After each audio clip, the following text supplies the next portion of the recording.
Hello, this is the second part of Far From Home by Neon Zangetsu. Link will be in the description. All author's notes have been removed between chapters. Also, any explicit NSFW scene will be removed. This part will cover Chapter 8 to 16. Chapter 8, I trust many things, but you. Well, forgive me, but I'm going to err on the side of caution. Tilde future. Trust love, that feels tilde. Really, it felt better than nice. It felt, what was the word? Penny knew it. Blasted thing was right there on the tip of her tongue. She just couldn't say it. Well, she could, but her tongue wouldn't listen to her right now for some reason. Instead, her mouth made little mewling noises, her back arching as firm fingers stroked her skin. Because she had that now. Actual skin. Not a thin polymer coat over circuits and metal, but actual supple skin. Skin was warm. It felt things, just as she felt Naruto's hands on her now. Penny wrinkled her nose as she tried to find the word for such a feeling. Aha! She had it. Sensational. That was the one. Her body tingled where he touched her, sent her pulse skipping in an odd, erratic way she'd never known before. She could feel, touch, experience life in ways she hadn't thought possible. If this was what it meant to be human, then she wanted to experience this every day of her life. Ambrosius had done his work well. She was every bit herself as she had been in her robot body, but with flesh came limitations. She had to focus when she wanted to think now, and there so many things to think of. Is this what they call intercourse? Naruto made noise caught somewhere between a cough and a laugh. Penny, no. The hands gently kneading her shoulders twitched. This is just a massage. He brow furrowed. Really? Really? Oh, that was a strangely disappointing notion. Surely nothing could possibly feel better than this. I do not mind. Keep going. I would, he muttered, but the noises you're making. Everyone's staring. Where they? She craned her neck to find Winter with a hand clamped over her face as she sprawled on her cot. Steel, no Seal now, she reminded herself, looked on in boundless curiosity where she sat in a chair, knees twisting with anxiety. Someone with common sense might have realized just how strange this looked, the three of them sprawled about Naruto's quarters as they were. Penny disagreed. They were all of them friends here. Surely there was nothing wrong with this. As she looked on her sibling dark face turned a curious shade of red. May, I have a turn? Penny felt her heart perform strange flip in her chest. Curious. She lacked her sensors and scanners, yet even she could see that something was amiss here. Thoughts for later, she supposed. Steel was her sibling in all but blood, and they both had that now. So she saw no reason why not, even if her chest twisted a little. Certainly, sister. She adjusted her shirt and sat up, making way for her on the bed. This is not how I expected to spend my Friday. Naruto sighed, but the words were without rancor. All right, climb on up here. Seal did just that, nearly tripping over her own 2 feet. Did that imply acceptance on his part? Capricious things, these human bodies. Penny found she'd gotten the hang of her newfound flesh quickly, but for someone who'd gone so long without, well, it was like watching a toddler stumble about the room. Rather cute, really. She'd been like that once, when she was born. How strange to see it form the outside looking in. She looked on and frowned as Naruto placed a hand on Seal's shoulder. See, it's important to take care of your body. Keep your muscles loose, you know. A faint chime caught her attention before she could explore this strange new feeling further. Her partner quirked a brow. Seems our vacation's over. Winter dragged herself upright. Duty calls. On 1.0. 0.0. James wasn't sure if he wanted to laugh or cry. Both, perhaps. With that blasted inquest over, he found he could finally resume his duties, but in truth he didn't know where to start. Perhaps that was a lie. While the shadow of Jacques' death would likely haunt Atlas for years to come, he was glad to be past it. Now they could move on to more important matters. Freya's passing was to be mourned, of course. She had served Atlas with pride and distinction. As such, she would be buried with full honours. Yet with her passing, the power of the Winter Maiden fell to a new generation. Now he had 2 maidens, half-maidens. Pietro wasn't quite certain on the term, only that the power had split evenly between 2 individuals. Winter and Penny. They stood before him now in his office, each as the inheritor to that great gift.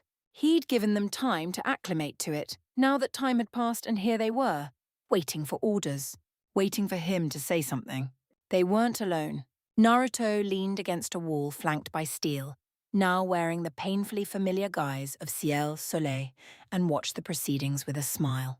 He had every reason to be happy. His plan had all but gone off without a hitch, truly it would have, were it not for Freya's untimely demise. Due to the sheer chaos of the last few days, their meeting with Robin had been pushed back by nearly a full month. In truth, he wished it hadn't been.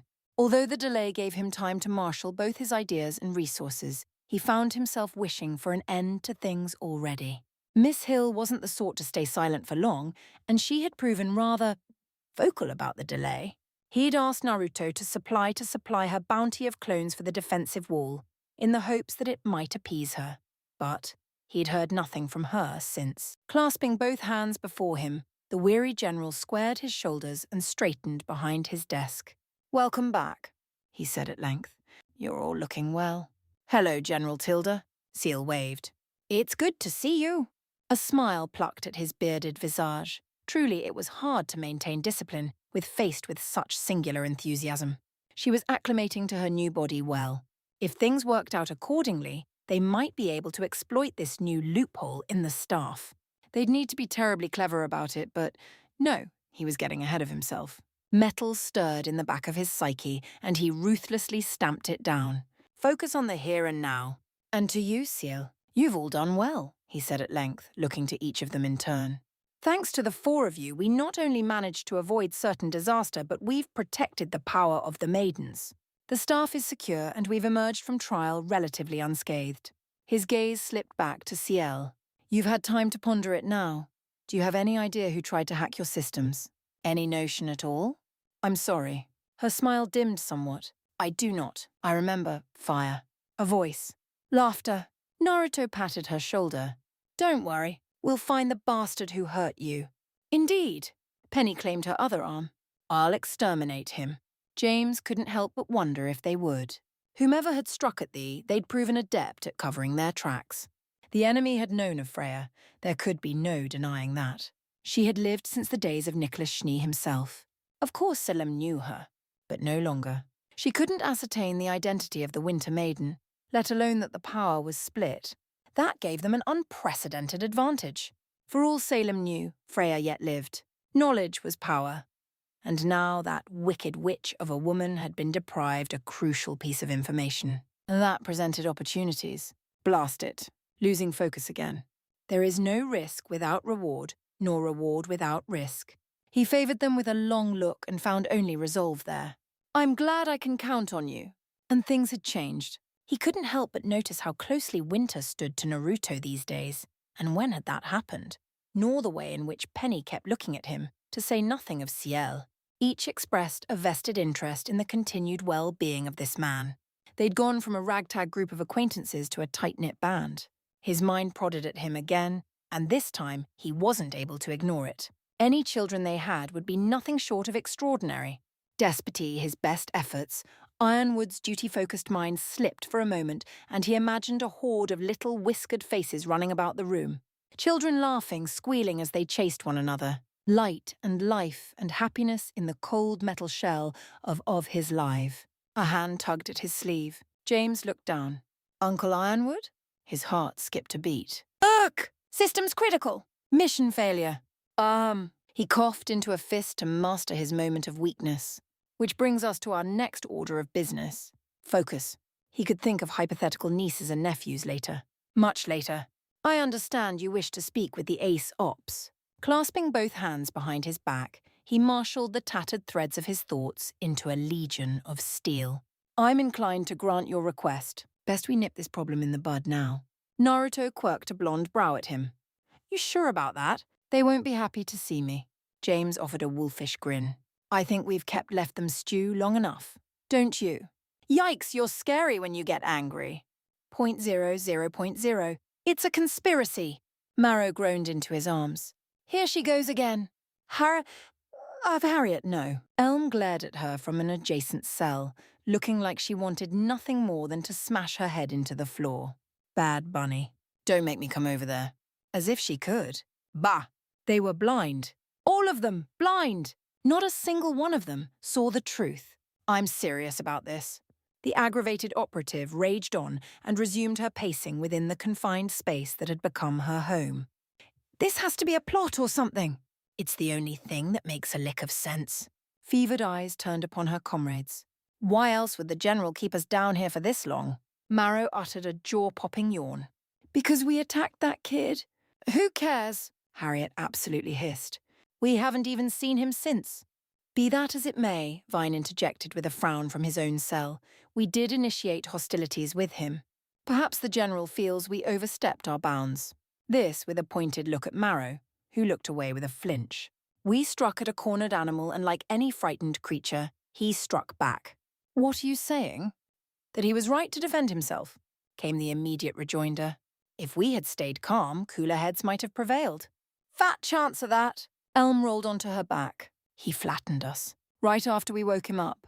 You saw what he did to those white-fanged grunts. Her brow furrowed as she regarded the ceiling. He's no animal. He's a killer. Aha! Hare preened. Someone who saw him for what he was. Finally. What if he leaves us down here forever? She argued. Why should we be punished for doing our jobs? Now, Clover temporized at last with a raised hand. Let's not jump to conclusions. I'm sure the general has his reasons. It's only been a few days. He persisted despite her glower. They're treating us well, and we've not been accused of anything. Patience is our best weapon here. Clover didn't understand. Another blind fool. None of them could see. Harriet swore she would make them see the truth, one way or another.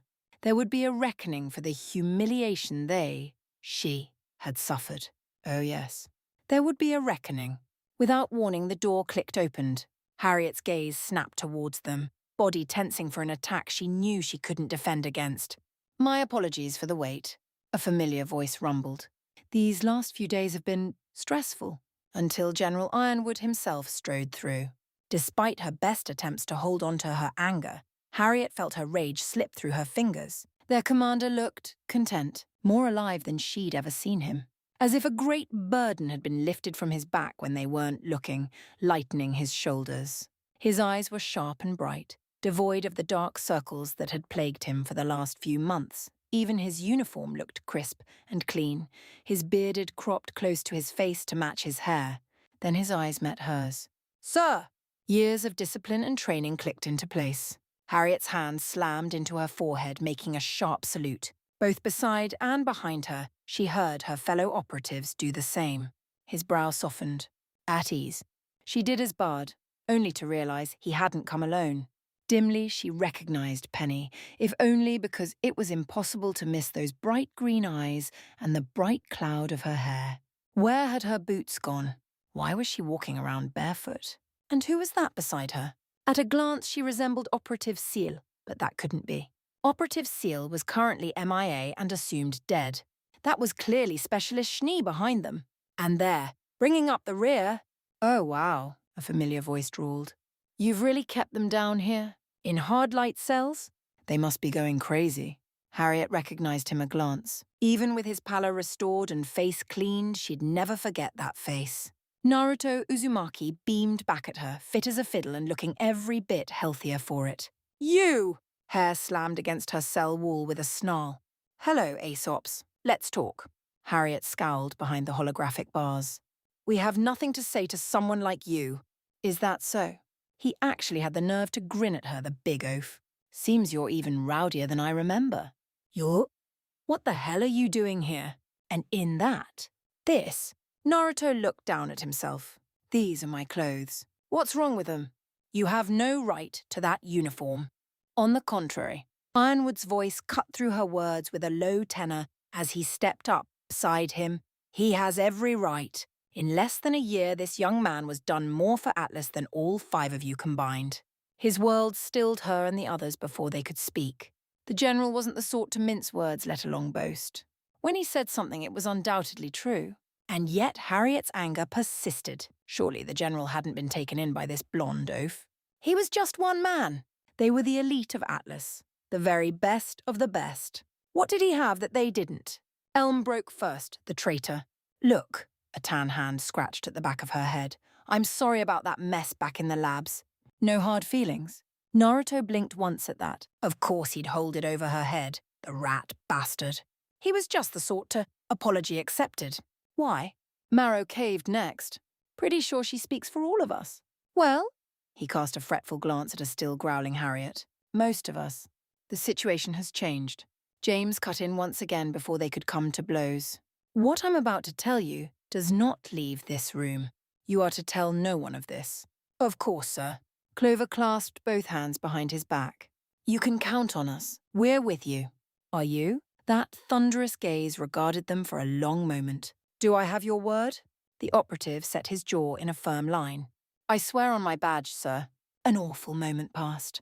And then Freya has passed on. Silence fell over them like a pall. Even Harriet found herself taken aback for a moment. Shit! The Winter Maiden was gone? Freya hadn't exactly been a spring chicken, but they'd at least assumed she would live a little longer and not just die. Old Crone always seemed too stubborn for it. She'd clung to life like a leech. Sir, Vine spoke into void, asking the one question they were all thinking. Who inherited her power? Rather than answer, James stepped aside. Ladies? Penny's right eye lit with jade flames. Winter's left coursed with holy azure fire. Oh, Marrow found his voice first. That's new.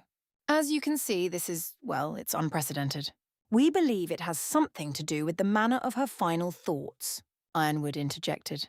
Both Penny and Winter each hold a portion of her power. Approximately half, if the readings are to be believed. No kidding. Marrow's tail began to wag. That's good, right? We've got 2 maidens. I'm afraid it doesn't work that way. Seal cut in, her voice unusually cold. The power split. They're half maidens at best. More powerful to be sure, but we have no way of knowing whether my sister, and that word drew more than a few baffled looks, or Winter will be able to command the full breadth of Freya's powers. I don't get it. Why's the kid here? Harriet's gaze snapped back to Naruto. He shouldn't be privy to this. Naruto and Ciel exchanged a bemused glance. Actually, the former began. We're here for you, his partner finished. Clover had the good grace to hide his anger, even if the rest didn't. Are we being disbanded, sir? I prefer the term restructured. Ironwood remained unflappable. We're here to put old grudges aside and take the fight to the enemy. Harriet perked up. Now this was right up her alley. Maybe they weren't so blind after all. His next words dashed her hopes. For that we need unity. The time has come to bury the hatchet and work together. Sir, familiarize yourself with those you see before you. He swept an arm out, indicating the 4 powerful warriors before him. You'll be working closely together in the future. Harriet's mouth twisted a little. Her anger refused to die. How do we know the kid's even capable of fighting? Winter bridled. Naruto quirked a brow. I seem to recall knocking you on your ass back in the lab. More than that, Penny spoke at last. You are being I believe the term is a bitch, Naruto guffawed. Elm whistled. Clover palmed his face. Vine remained impassive as ever. Marrow coughed. Gonna need some ice dust for that one, Hare. Damn this cell. She wanted to throttle her for that. Why, you uppity little... That's Commander Uppity to you, bunny, Seal put in at last. Show some respect. Heat flooded her face. Commander? When? Where? How? What? It's nothing personal. Naruto shrugged. I just outrank you now. I'm sure we can still be friends. Their eyes met. Sparks flew between them. So it was decided. Rivals for life. So, she all but bit out the word, we have work with them. Is that an order? You misunderstand. Winter's tone would have put a blizzard to shame. You'll be working with us, not the other way around. Naruto's brow shot into his hairline. Wow, she's sassy. Careful. Harriet couldn't help but glower at that. Don't let all that new power go to your head, Schnee. It hasn't. The younger woman regarded her with a keen eye. But your grudge clearly, Grudge? Damn it, she'd cottoned onto her. What grudge? I don't have a grudge. You clearly do. Winter dared a step forward, uncaring of the light barrier between them. Your fellow operatives have at least expressed guilt for what they've done. But you? No. Her left eye flashed with fire. Not you. You've been furious the moment you laid eyes on him. Why? Is your pride really that fragile? Yes. No. Maybe. She didn't dare acknowledge it. I don't know what you're talking about. Is that so, operative? James slipped between the two of them, startling her. Then let's put your money where your mouth is. Harriet shrank back. Sir, you heard him, Agent. Naruto hummed. Step on up. Let's settle this. Right here. Right now. Gonna beat a defenseless prisoner. She sniffed. Should have known you were a coward. I would challenge you to a battle of wits, but I see that you are unarmed. Her fist crashed into the hard light shield, mere centimeters from his face. Naruto didn't flinch. He punched back just as hard, and she recoiled with a start. Ironwood pulled him back. Naruto. Play nice. All right, all right. The blonde allowed himself to drawn away. We're going to let you out. First to 3 clean hits wins. Was this actually happening? They had to know about her semblance. And if I win? Then you can mock me all you like. He shrugged. But if I win, you won't. Then you're mine. His snarl rooted her. You do as I say, follow my orders, and you do your damn job. No more childish outbursts. Got it? A fair wager. She was afraid he'd make her do something demeaning. More than that, she could feel everyone's eyes on her. Watching. Waiting. She could have sworn she heard Winter whisper a wager to Ciel. Traitor! She'd not back down here. She'd show them. She would show them all. Her head bobbed. You caught me off guard last time. That won't happen twice. We'll see. Let her out. Winter keyed in the code and the hard light shield fell away. Harriet slammed down onto her haunches and took a runner's crouch. You're on! She didn't move. Didn't blur. She vanished in a streak of lightning. All the world blurred. Naruto tracked the movement and caught her first punch. The ground splintered underfoot. He didn't even deign to grunt. Locking one leg around his outstretched arm, Harriet twisted and sent her heel crashing toward his unprotected skull. He blocked that with his other arm, exposing himself. Her head snapped back and rammed at his nose. Game over. His fist blurred. Jab. Hook. Uppercut. 3 hits in an instant, a trio of nearly simultaneous strikes. Harriet felt each like a knife. Kidneys. Ribs. Chin. She didn't even see him move. 3 punches. That was all it took. 3 blows to lay her out flat across the cell block, sprawled on the floor like some backdock's whore. It was humiliating. Embarrassing. Galling. Well, would you look at that? He hummed. I win. You? So, let's start over. His forehead struck hers before she could launch into another diatribe. Hello, Harriet. Pleasure to meet you. I'm Naruto. I'll be your commanding officer from here on out. Monster. He was an utter monster. He'd beaten her in less than 10 seconds. Brutalized her. Dominated her. She'd never lost this badly before. To anyone. It made their last fight look like a blink by comparison. She looked up. Felt his boot pushing down on her, ready to crush if she resisted in any way, shape or form. Something awakened in her. Yes, sir, she whispered. I'll do whatever you say. Ha! Elm threw a fist into the air with a triumphant cry. I knew it. She's a sub. Pay up, Vine. You do realize I have no lean on me at the moment. Bah! It's the principle of that matter. Ironwood absolutely choked on his own spit. Sub? Penny tilted her head. I thought a submarine was some sort of nautical vehicle. Naruto coughed into a fist. It is, but it's also something else. Oh, Seal's eyes lit up. I know. A sub is a... Winter clamped a hand over her mouth. Do not! Naruto's palm joined hers. No, Ciel! Bad Ciel! And time marched ever onward again. After all, time waits for no man or shinobi. 0.0. This would work. Robin Hill spread her hands across the table and considered the score of empty chairs that lay before her. The room itself was a simple one, grey all around with a high table and 4 seats besides. It was hardly the kind of place one might expect to discuss the fate of Mantle. In time, they would be filled with people. The greatest minds of Mantle and Atlas alike, all brought together in a single common cause. She would be sitting in one of those seats, provided she won the election. Still, the general had proven every bit worth his word. Or rather, that boy of his. This Naruto fellow, well, she didn't rightly know what to make of him, but she was beginning to understand. She'd given it some thought before. Now she was certain. He was the key to all this, the linchpin holding their tentative talks together. Who else could have forced the great James Ironwood to come down here and rub elbows with the common folk? Right, she breathed, pushing herself upright. 3 weeks. This would work. It had to. There was no other option. 3 weeks and the world would change. She hoped it would be for the better. Mantle couldn't get much worse. 0.0. 3 weeks. Cinderfall scowled down on the city from the window of her stolen apartment. In one hand, she lazily twirled a dagger, flicking it end over end. 3 weeks. Surely she would find the maiden by then. A cruel smile touched her ruined face. Soon. 0.0, 0.0. 3 weeks? An acceptable compromise. Winter was pleased with the time they'd been given, if only because it allowed her to train. She found herself acclimating to her new powers in the days that came. As far as she was concerned, it made things downright simple. She liked simple. Simple was good. Learning to fly was not so, but she was nothing if not a schnee, and she rose to the challenge. Perhaps it had to do with the unique nature of the split. Even then, the power of the Winter Maiden was unique among the four, in that it focused upon only aspect of nature. No heat or fire or lightning storms here. Her power, and now Penny's, was cold and harsh. Sleet and snow, ice and blizzards, biting winds and sub-zero temperatures. These were her gifts. Fire faltered in the cold. Without heat, there could be no flame, nor embers otherwise. The thought brought a grim smile to her face. When the enemy came for them, they would be ready. So she swore.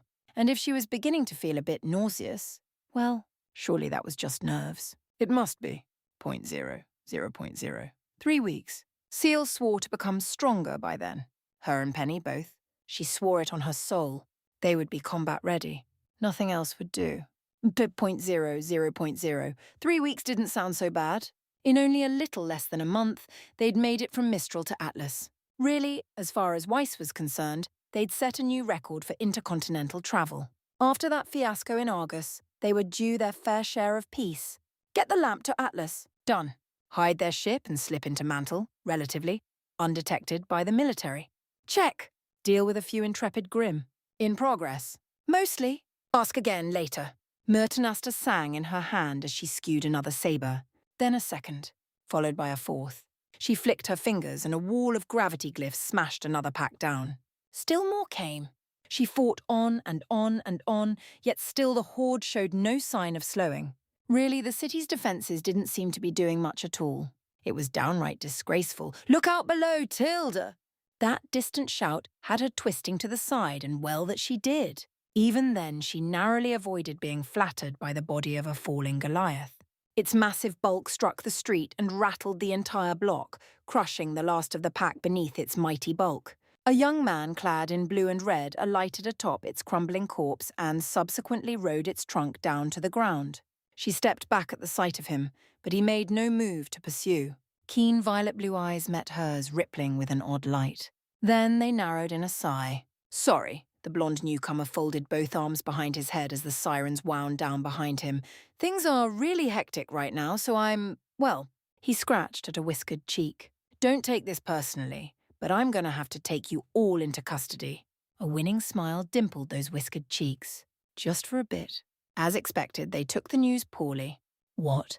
Excuse me. I beg your pardon. Look, if you just come with me, we can sort this out peacefully down at the station. He raised both arms. Please don't make me take you down. Yeah, right. Yang planted a metallic fist on one hip. You and what army? You're outnumbered. Somehow Weiss had the distinct suspicion he was waiting for those words. Am I? The young man cocked his head. Am I really? Then he snapped his fingers. It was the only warning they received. A wire snare shot out of the shadows and caught Weiss centre mass at the waist, binding both arms to her sides. Another caught her hands when she tried to free herself, ripping Myrtanasta from her grasp. Her beloved weapon skittered across the street. Bereft of balance, she stumbled but managed to catch her footing. Weiss craned her neck, only to find the rest of her friends similarly bound. By some stroke of luck, she was the only one left standing. Exasperated, the heiress could only roll her eyes. You just had to say it. Someone planted a hand between her shoulders and pushed her forward, sending her tumbling down to join them. I am sorry. A strangely soft voice chimed. Please do not resist. A girl with dark skin, darker hair, and striking blue eyes beamed back at her, utterly serene despite the actions she'd just taken. Clad in deep navy blue and atlas white with a sky blue beret, she looked very bit a soldier, and her hand was glowing. Something about her smile spoke volumes where words could not. Whatever that was, it felt hot against the back of her neck. She wanted no part of it. Weiss slumped. I yield. Just, please, don't hurt my friends. Rest assured, we will not. Her captor beamed.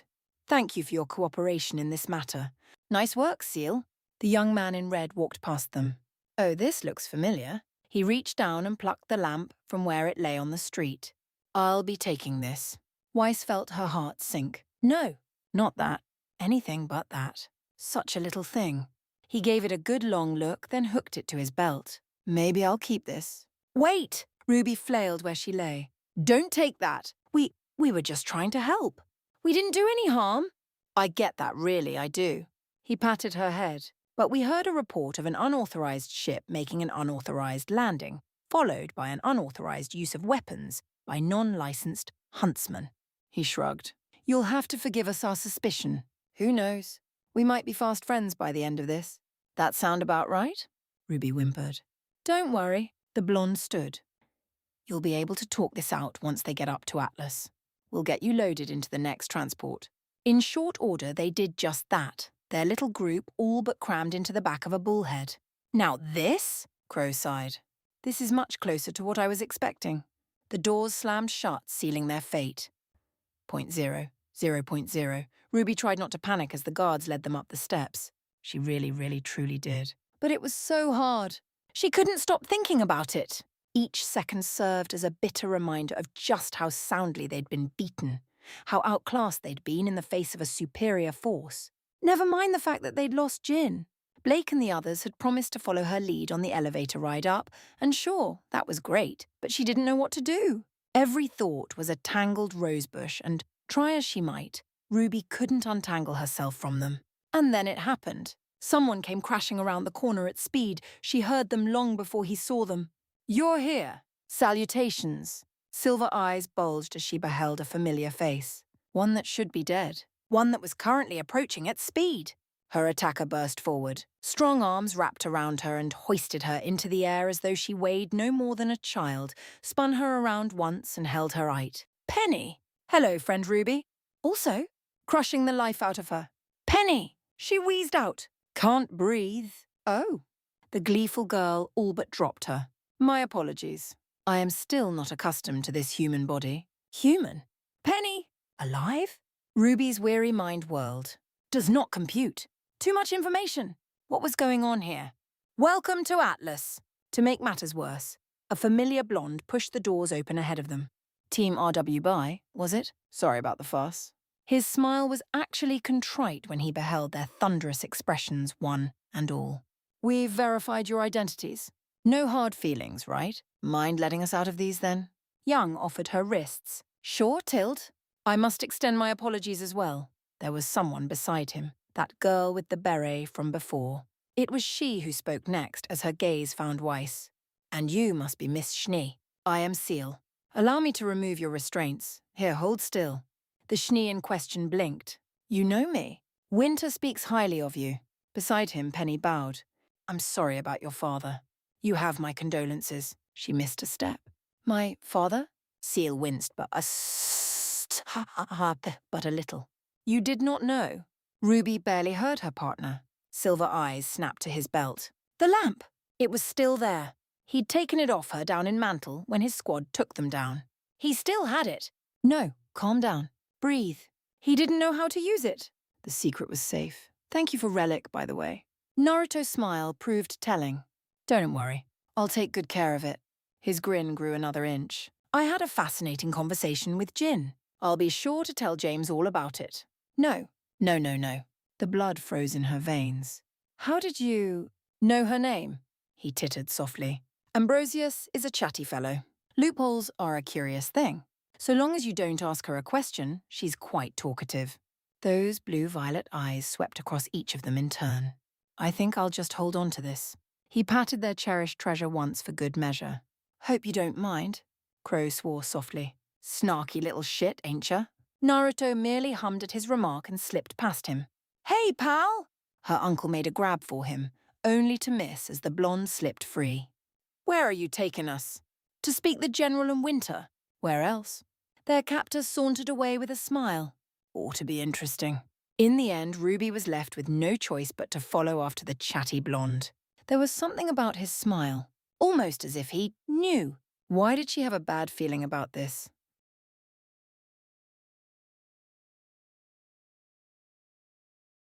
Chapter 9. Change is an inevitable part of life. It comes to us all, eventually. Nothing stays the same. Not the earth or even the sky. The key is making that change a positive one. Tilde future. Fearing change, Naruto eyed the new arrivals like a hawk. He watched Team RWB as they filed into Ironwood's office, watched them as James welcomed them into his home, watched as RWBY and the rest asked their questions. He never took his eyes off them.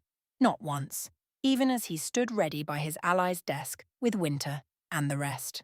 And as he watched, so did Ciel. What do you think of them? I do not know. Her voice caressed the back of his mind in a gentle whisper. I lack sufficient data to render a proper analysis. The faint chime of a laugh filled his ears, though her lips had yet to move. My sister made mention of them, but Penny's descriptions were lacking. Naruto bit back a chuckle of his own. Not her fault. She really only knew RWBY. Even with her new flesh and bloody body, they were still connected via the nanites in his bloodstream. Their link had been left intact, enhanced even. Perhaps that was luck on their part. Perhaps Ambrosius had simply meddled with it, intentionally. Or perhaps he was simply being kind. Their shared telepathy might even be a byproduct of Steele's semblance, since she'd become Ciel. Who could say? Regardless, it allowed the two of them to share a conversation of their own as the world raged on without them. Any chance you could pull up some files on them? I could. What are we looking for? Anything and everything. Certainly. A beat of silence followed. And then, I cannot. Their files have been heavily redacted by someone named Ozpin. Another pause. As were those of Team JNPR, Juniper. They had another team member. I believe she perished during the fall of Beacon. Still Ozpin. That name rang a bell. James had made mention of the man once or twice. He didn't see him here, so he listened. And she with him as James exchanged brisk pleasantries with Rub and the rest, listening with one ear while the other paid attention to Ciel. All the while he kept half his focus on the newcomers, straining for any sign of deception. There wasn't much to go on, but listen, he did. For instance, Winter wasn't much pleased that they'd stolen a ship to get here, never mind that her precious little sister had been both part and privy to it. He let them hash it out. James made a point of saying that the Winter Maiden was in stable condition, not once mentioning the split. Also for the best. If the world thought Frey was still alive, it might well draw Salem's forces out of hiding. The Staff of Creation was spoken of in only minor passing, secure in its vault. He didn't miss Penny's cheery little smile, so he supposed that cat was out of the bag. He listened as James outlined his plan to reveal Salem's existence to the world and held his tongue. He waited still as the man met Oscar, and suddenly the name Ozpin meant so much more than before, curbing a brief flare of impatience as he waited for the main event. It was only when James plucked the lamp out from behind his desk that Naruto truly felt his heartbeat begin to quicken. You told them? Did you really think we're the only one who got to work on a new plan after Beacon? He snapped back to reality in time to hear James answer an unheard question. With Ozpin gone, I needed my own team of people I could trust. So yes, I told them. The Aesops too. Which is why I'm so glad you're all here. With this, he gestured to the lamp. Until recently I thought it was impossible to turn the tide against Salem. Weary eyes fell upon Naruto. But the situation has changed. With this, James held the lamp aloft. We can change things. Did Ozpin tell you how to use this? Showtime. Here it was, the moment of truth. Naruto sent a quick thread of thought at his partner. Ciel? Affirmative. Her eyes pulsed. I am ready. Stand by for now. Let's hope we don't have to do anything. Despite figuring it out for himself, he hadn't revealed the truth of the lamp to James yet. He would once this meeting adjourned, of course, but RWBY didn't know that. She assumed he already knew that they were being baited, tested. And they were. Not by Ironwood, by him. Oh, how she squirmed. He knew for a fact that Jin still had a single question remaining to her.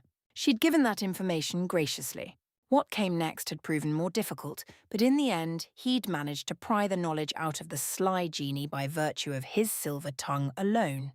She hadn't been happy about it, yet succeed he had, all without wasting that precious final inquiry. Knowledge was a powerful thing, and Jin had told him much. If RWBY tried to claim otherwise, if she said all the questions were used up already, the results would speak for themselves. It would be 5 of them against these runts and that crow fellow. One skilled huntsman among a gaggle of teenagers did not an army make. It wouldn't be a fight, but rather a massacre. They held the edge in experience and skill, to say nothing of numbers if he wished it. To say nothing of Penny and Winter's maiden powers. Anxious silver eyes met his across the room. Don't be stupid. He met Ruby's gaze with intent. Be reasonable about this. Tell the truth. He could forgive many things, but lies weren't one of them. Really, the whole thing reeked of a setup.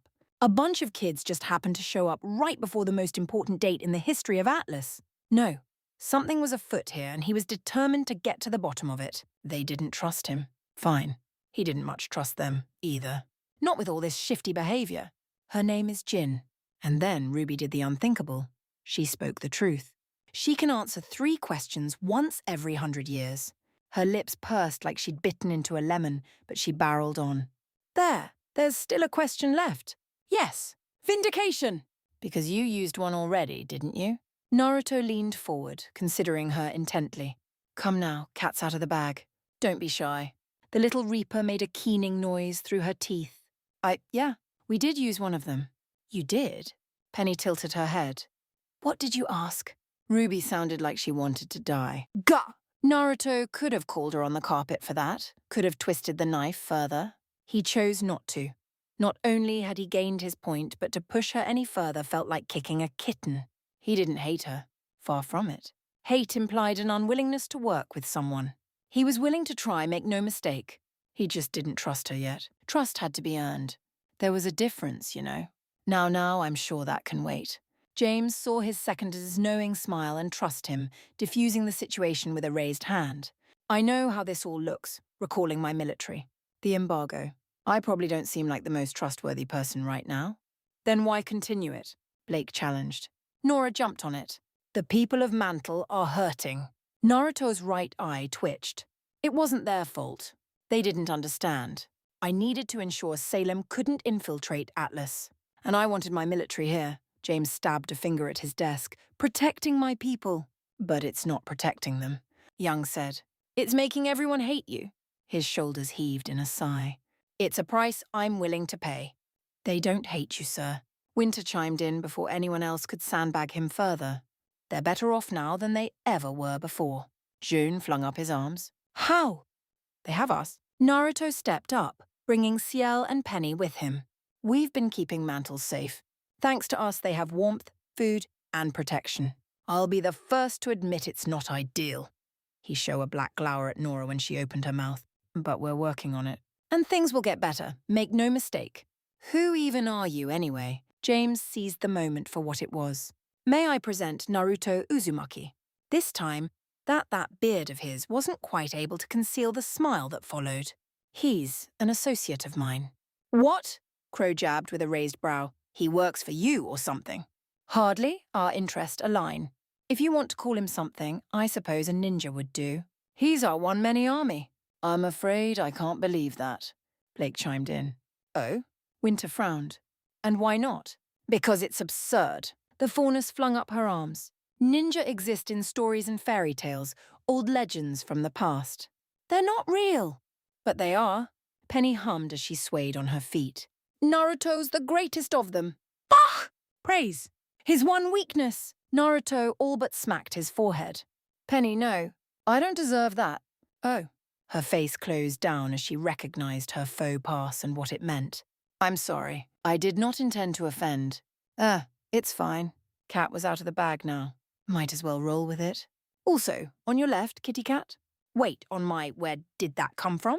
Blake all but leaped into Yang's arms as a small army of smiling shadow clones, easily 24 strong, materialized at her flank. Credit where it was due, his fellow blonde caught her partner with able grace. Almost like she'd done that before. What kind of semblance is that? Someone, he never knew who, shouted. Just how many can you make? Suppose that depends, Naruto hummed, as he banished most of his battalion back into the ether. On a whim, he kept one on hand just in case. On what? Ren murmured, eyeing the now vacant space warily. Seal smiled. On how high you can count. Aye! Naruto rounded on her with a grin, right arm raised. That's my girl! High five! When he looked back, he found a sea of pale faces regarding him from the Veil contingent. No doubt they were recalling Ironwood's earlier statement. Did they fear him now? A lifetime ago, he would have tried to explain it to them, tried to make them see. But here, now, after all he'd been through, he owed them no such obligation. That, Ruby swallowed once and cleared her throat for good measure. That's not a very good answer. Well, it's all you're getting, little Red. Something about those words made her mouth snap shut with an audible click. Amazing. Weiss waved a hand before her partner's blank face. You actually got her to clam up. I didn't think that was possible. Will miracles never cease? Naruto rolled his eyes. Naruto rolled his eyes. Thought those were extant. Winter sighed. But be nice, dear. Wait, dear? Weiss nearly choked on her own spit. You and my sister? Winter quirked a brow. Is something wrong, Weiss? You. Him, she sputtered. When? How? I think we broke her. Great. Lovely. Of course. Next you'll tell me she's pregnant. Winter coughed into a fist to conceal rosy cheeks. I believe we're getting off track here. There was a silence. In the ensuing void, one could have heard a pin drop. Penny tilted her head. Naruto tilted his yet further and turned to face the still coughing specialist, who pointedly avoided meeting his eyes. His mind ground to a halt, all his fears and suspicions falling by the wayside. Oh, Naruto blinked. So she's pregnant. Huh. That's a thing, which means I would be the father, yes? James put in. Congratulations. Grat! His worst trailed off as she pitched forward and smashed his head into a wall. For once, fate was merciful and he blacked out almost immediately. James smiled but a little. I believe I win the bet. Seal slapped a wad of lean into his hand. 0.0, 0.0. Being alive was truly a sensational experience. Penny certainly enjoyed it. For a girl who had never known the miracle of touch from the moment of her birth, she gloried in every aspect. She took pleasures in the tiny imperfections of her newfound existence. Her hands, for instance, were rather sensitive to hot and cold. Some might have worn gloves or tried to bundle up against the elements. Not she. Likewise, she found she could not simply work without rest anymore. She'd tried that once and slept for nearly an entire day afterward. Another new thing to learn, it was delightful, just as she delighted in leading her friends to the dorms, paired with a shadow clone for the duration, until the original woke up. Now, if only said clone would stop arguing with her friend, then she could have the best of both worlds. What was that back there? Ruby glowered pale daggers at the doppelganger. Were you trying to get us in trouble or what? That was cruel. Was it? The clone blinked. I thought I was being kind. You weren't. That's the thing about humans. Naruto raised a finger as he guided them down the hall and around a bend. We can be cruel, yes. That's undoubtedly true. But we can be kind too. He held up another hand.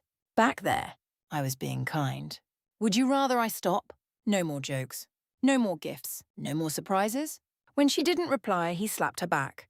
I find life is better with surprises. You never know what's going to happen. It adds spice. Flavor, you know. He clapped his hands once, eliciting a wince from them. Which brings me to the next point of interest on our little tour. Surprises. Even Penny recognized his tone. The others did too, if only by association. This might sound like a threat, but really, it isn't. His shadow clone grinned. If you lot ever turn on James, well, best not do that, all right? I can be a very good friend, but you don't want me to be your enemy. Weiss bridled a little, eyes gone narrow. Is that a threat? Not at all, little Schnee. I don't make threats. I make promises. All right, none of that. They were all friends here. Executing friendship protocol. We have so much to talk about. Penny pushed herself between them before they could come to blows. How have you been? Ruby squeaked but a little as she grabbed her in a crushing hug again. Ah! Yeah, definitely a human, Penny. Affirmative. She set her down and snapped off a merry salute. I can do human things now. Naruto's clone slapped a hand to his forehead and nearly dispelled himself. But Penny, no, her best friend winced. But if you die again, your dad can't. Do not worry, Ruby. I am combat ready. Her friend remained fretful. But they'll come for you. I do not mind. Penny couldn't help but preen a little. Even if they do, I won't be alone. And she wouldn't be? She had so many friends now. They could fight together. They would fight together if she had anything to say about it. If they didn't get along at first, she'd make certain they did. What else were friends for? They were all of them on the same side after all. Weiss looked away, eyes downcast. Even if you die one day? Maybe. She shrugged. I do not think I will. Maybe. Father had studied her new cells and CECs alike. Their new bodies weren't quite human. They were something more. Of course they were. Naruto had been terribly clever when he'd asked Ambrosius to make their new bodies. Any enemy of theirs would find themselves in for quite the surprise indeed. Humanity came with sacrifice, but these were sacrifices she was willing to make, so long as she could be with him. Now that she thought of it, Father had once mentioned that people often shared things. Could you share a person? More and more often she wondered about that. She found her eyes were often drawn his way. She didn't like the way Harriet looked at him. Winter was her friend. Ciel was all but her blood. She liked them. They saw the truth and understood. But others, well, she wasn't sure how to feel about that. Nothing's gonna happen to her. Naruto's clone growled, tugging her back to reality. Trust me. Trust? Right, Yang grumbled. Like you trusted us. Naruto rounded on her with a snarl. Trust. Such a simple thing. He snapped his teeth, startling his fellow blonde. I trust James. He carries the world on his shoulders. A finger scythed out, swatting Yang on the shoulder. I trust Winter. She's earned that trust 10 times over by now. I trust Penny. Once again, she earned every bit of that, in spades. I trust Seal.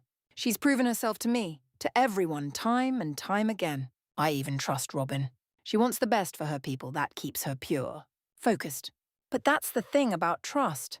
His head butted against hers, eyes ablaze. You see, trust can't simply be given away. Trust has to be earned.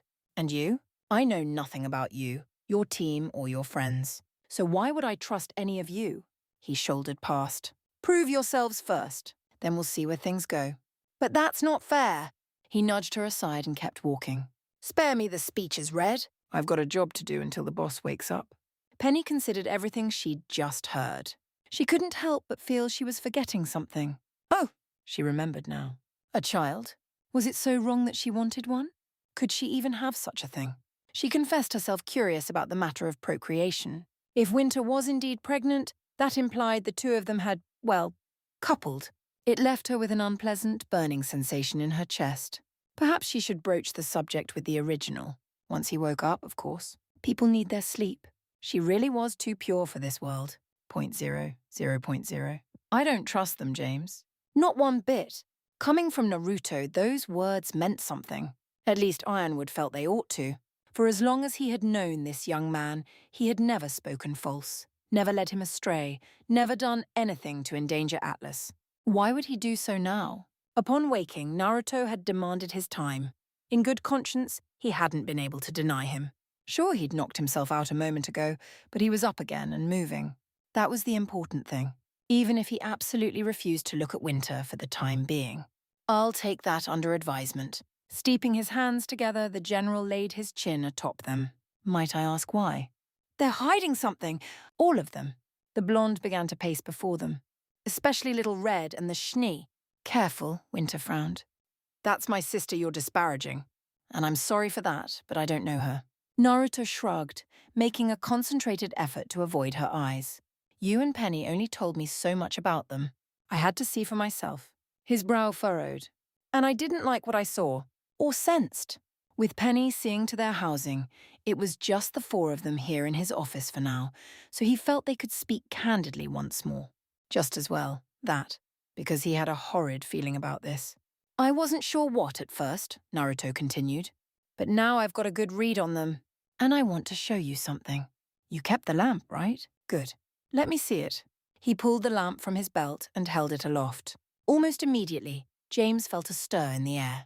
At such close proximity, he could sense something otherworldly about it, a tingle on the edge of his perception, like a faint hum easing away a migraine from another hectic day.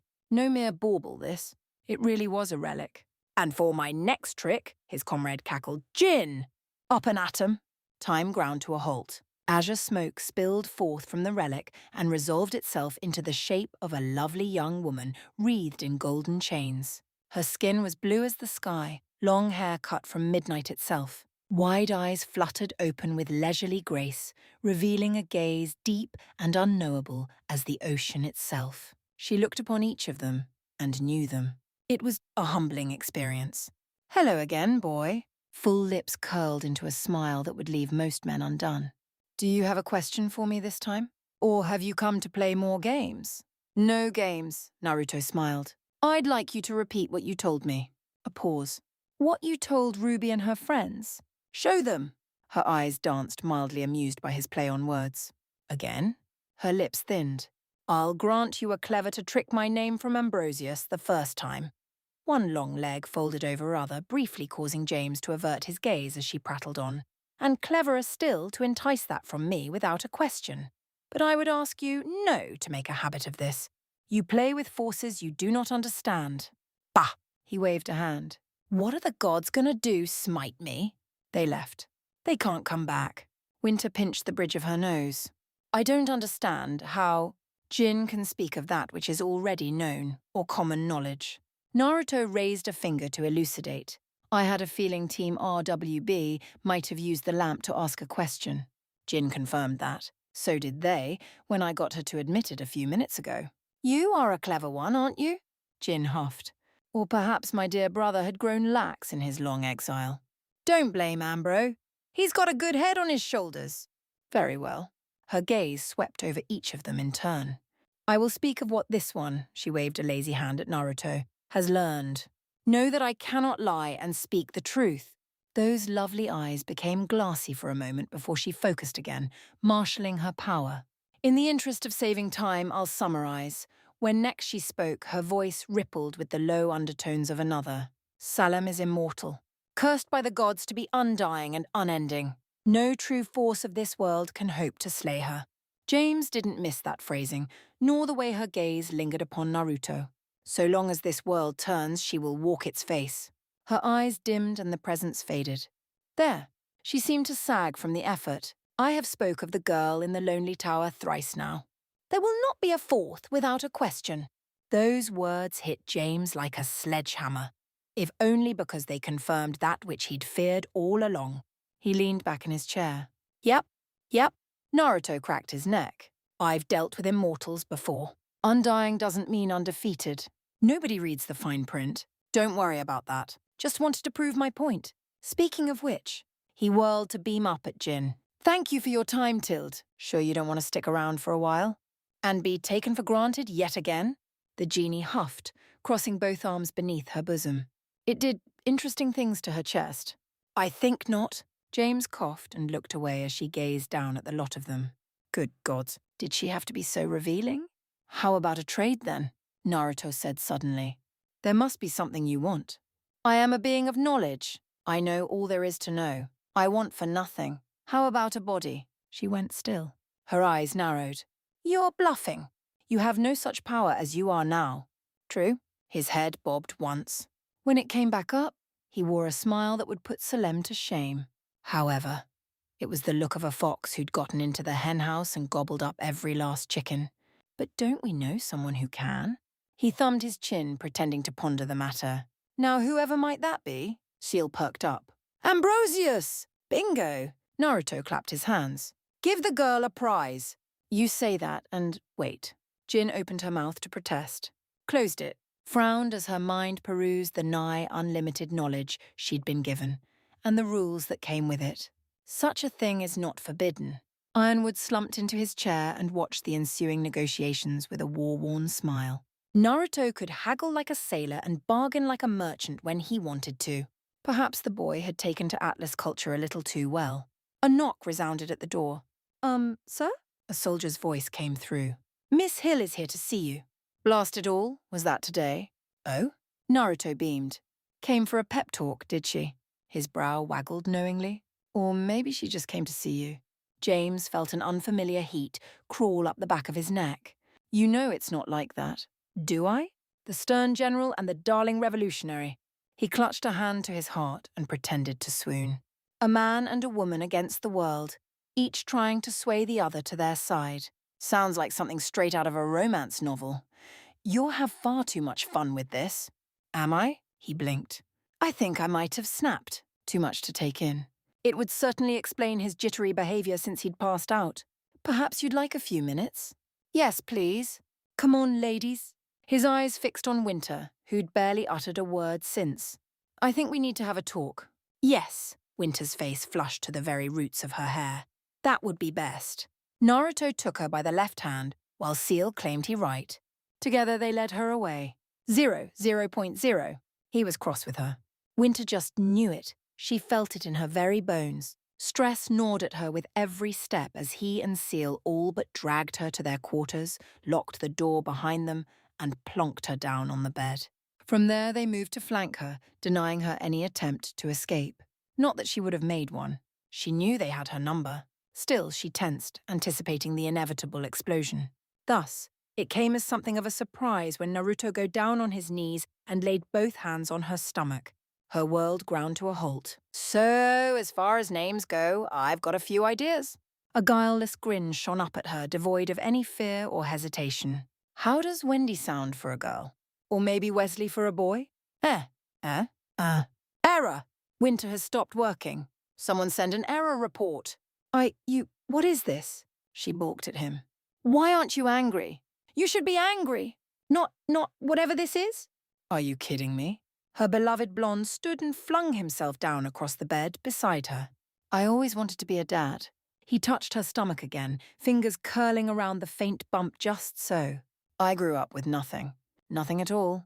No parents, no money to my name, no love to speak of. His eyes narrowed, gone half-lidded with memory. So I told myself, if I ever found myself in a situation like this, I'd stick with it. With them. And their mother. I don't think I'm qualified to be one. Nah, you are. He waved her concerns away. Just think about it. You know exactly what not to do. Ass. She smacked his arm, but blow was weak and her words lacked rancor.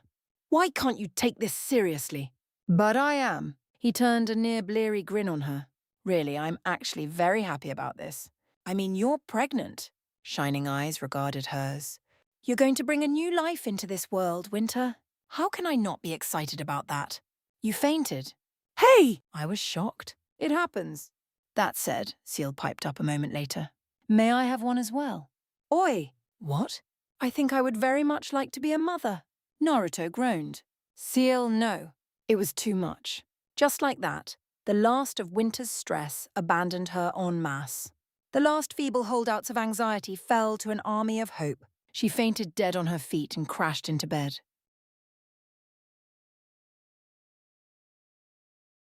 Chapter 10. Fear is a part of life. It breaks us, makes us, takes us. So plant your feet, grit your teeth, and face it. Tilde future. Forging ahead, Naruto. Yeah, Penny? How do you make babies? Naruto's brain fizzled out with a low whine as all the blood rushed to his face. From there, several things happened at once. He tried to speak, tried to reply, to say something, anything, only to remember that his mouth was currently full of food. Ramen, actually. He'd been rather enjoying it at that, until his body betrayed him in a reflexive inhale, sucking both broth and pasta alike. In short, he absolutely choked. Penny, no ack. Blue eyes bulged as his favourite foodstuff caught in his windpipe. In a fit of panic, he kicked out with both feet and lurched upright, only to lose his balance and crash to the cafeteria floor. His head struck something hard on the way down, probably a bench, sending a dozen burning stars blazing before his vision. So this was how he died. Choking to death on pasta? Seemed a horrible way to go out. You appear to be choking. His partner leaned down to blink at him. Shall I apply CPR? No, I've got it. With a supreme effort of will, Naruto swallowed, cleared his airway with a mighty heave, thumped his chest thrice for good measure, then thrashed his way upright. From there, he clawed his way back up to the table and levelled a glare at his partner in crime. Guileless green eyes blinked back at him, pure as the driven snow and thrice as innocent. Try as he might, he couldn't bring himself to shout out at her. My apologies. She still wilted beneath his glower. I did not intend to startle you. Are you all right? I'm fine, Penny. Naruto swore a blue streak as his forehead kissed the cool metal table. Just peachy. Nearly choked to death on my favourite food. Don't mind me. All right? A beat of silence passed between the two hybrids. So, Penny ventured into it once more. How do you make... Penny! Naruto felt his voice jump an octave from sheer mortification alone. Not the time. Oh, but I want to know. The blonde buried his head in his arms with a gravely groan. Of course she did. Always with the questions, always the need to know more, Always, always, always when he least expected it. And here he'd hoped to enjoy a nice afternoon lunch between the two of them. He found himself suddenly and intensely grateful they were alone. If anyone had overheard her, he'd never hear the end of it. More fool he! Clearing his throat with one last shuddering cough, Naruto propped his elbows up on the table and heaved out a sigh. Any particular reason why you're asking me this? The faintest of frowns marred his face when she didn't answer. You didn't seem to care before. Penny hiccuped once and averted her eyes. Perhaps I'm simply curious? Yep, definitely a hiccup. She was lying. Times like these made him wish Kurama was still around. At least that grumpy bastard made sense sometimes. Between Penny, Seal, and Winter, his hair was going to turn white. Wait, Winter would probably like that off-topic. Focus! Worse still, Penny wasn't trying to be obtuse. Her motives were likely pure, but the way she went about explaining said motives left a little to be desired. Penny, no. Penny, yes! Her palm struck the table, startling him. I already asked Seal before she went on her mission with RWBY. She told me to ask Winter and She did. Yes! His freckled friend barreled on, heedless of his growing dread. She told me to ask you, in fact. Naruto gulped. Is that so? I believe her words were, if you and Ciel want to try your luck, be my guest. Her brow furrowed when he made a squelching sound. She also said something about, this baby is trying to kill me, but I did not understand that part. A finger touched her chin as she contemplated the matter. Do children kill their parents? It's quite confusing. Thunk! Naruto's head struck the table with a dull crack, splitting the metal surface. Once. He reared back again. Twice now. Thrice. Unfortunately for him, he remained quite conscious despite his best efforts to the contrary.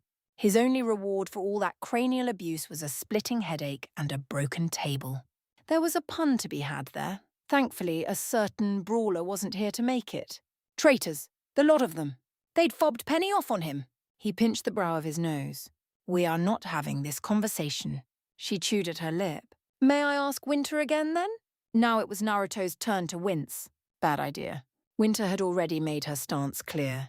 If he sent Penny back her way, she'd probably pry herself away from the toilet long enough to throw Penny at him. That, or give the poor girl a demonstration besides. Morning sickness was a terrible thing. A pregnant woman was to cajoled and bribed, not roused to anger. Best avoid the latter he could. But really? Share? He didn't think he had it in him. Penny's lower lip trembled. Did I do something wrong? Regret and guilt writhed in Naruto's gut like a slippery snake to coil in his gut. Somehow, he got a hold of it and kept himself from squawking like a fool. Right? Calm down. This was probably nothing. Hopefully. Just explain it to her in simple terms and pray Pietro didn't find out. Yep. Right. Nothing could possibly go wrong. No, he began slowly. It's not your fault. You have a right to be curious, I guess. It was the right thing to say, because Penny leaned forward with a cherubic smile, one that made his heart flutter. On a certain level, he knew what she was getting at, and thus suspected the answer even if he wasn't wholly certain as to the cause. She simply had bad timing. There was an election to prepare for, dust to gather, minds to clear, to say nothing of potential evacuation plans and horde of other issues to attend. Moments like these would be few and far between in the coming days when Salem appeared. When, not if. RWBY and ORNJ might wish otherwise, but they knew it was only a matter of time. Now was hardly the time to be getting baby crazy. Or perhaps it was.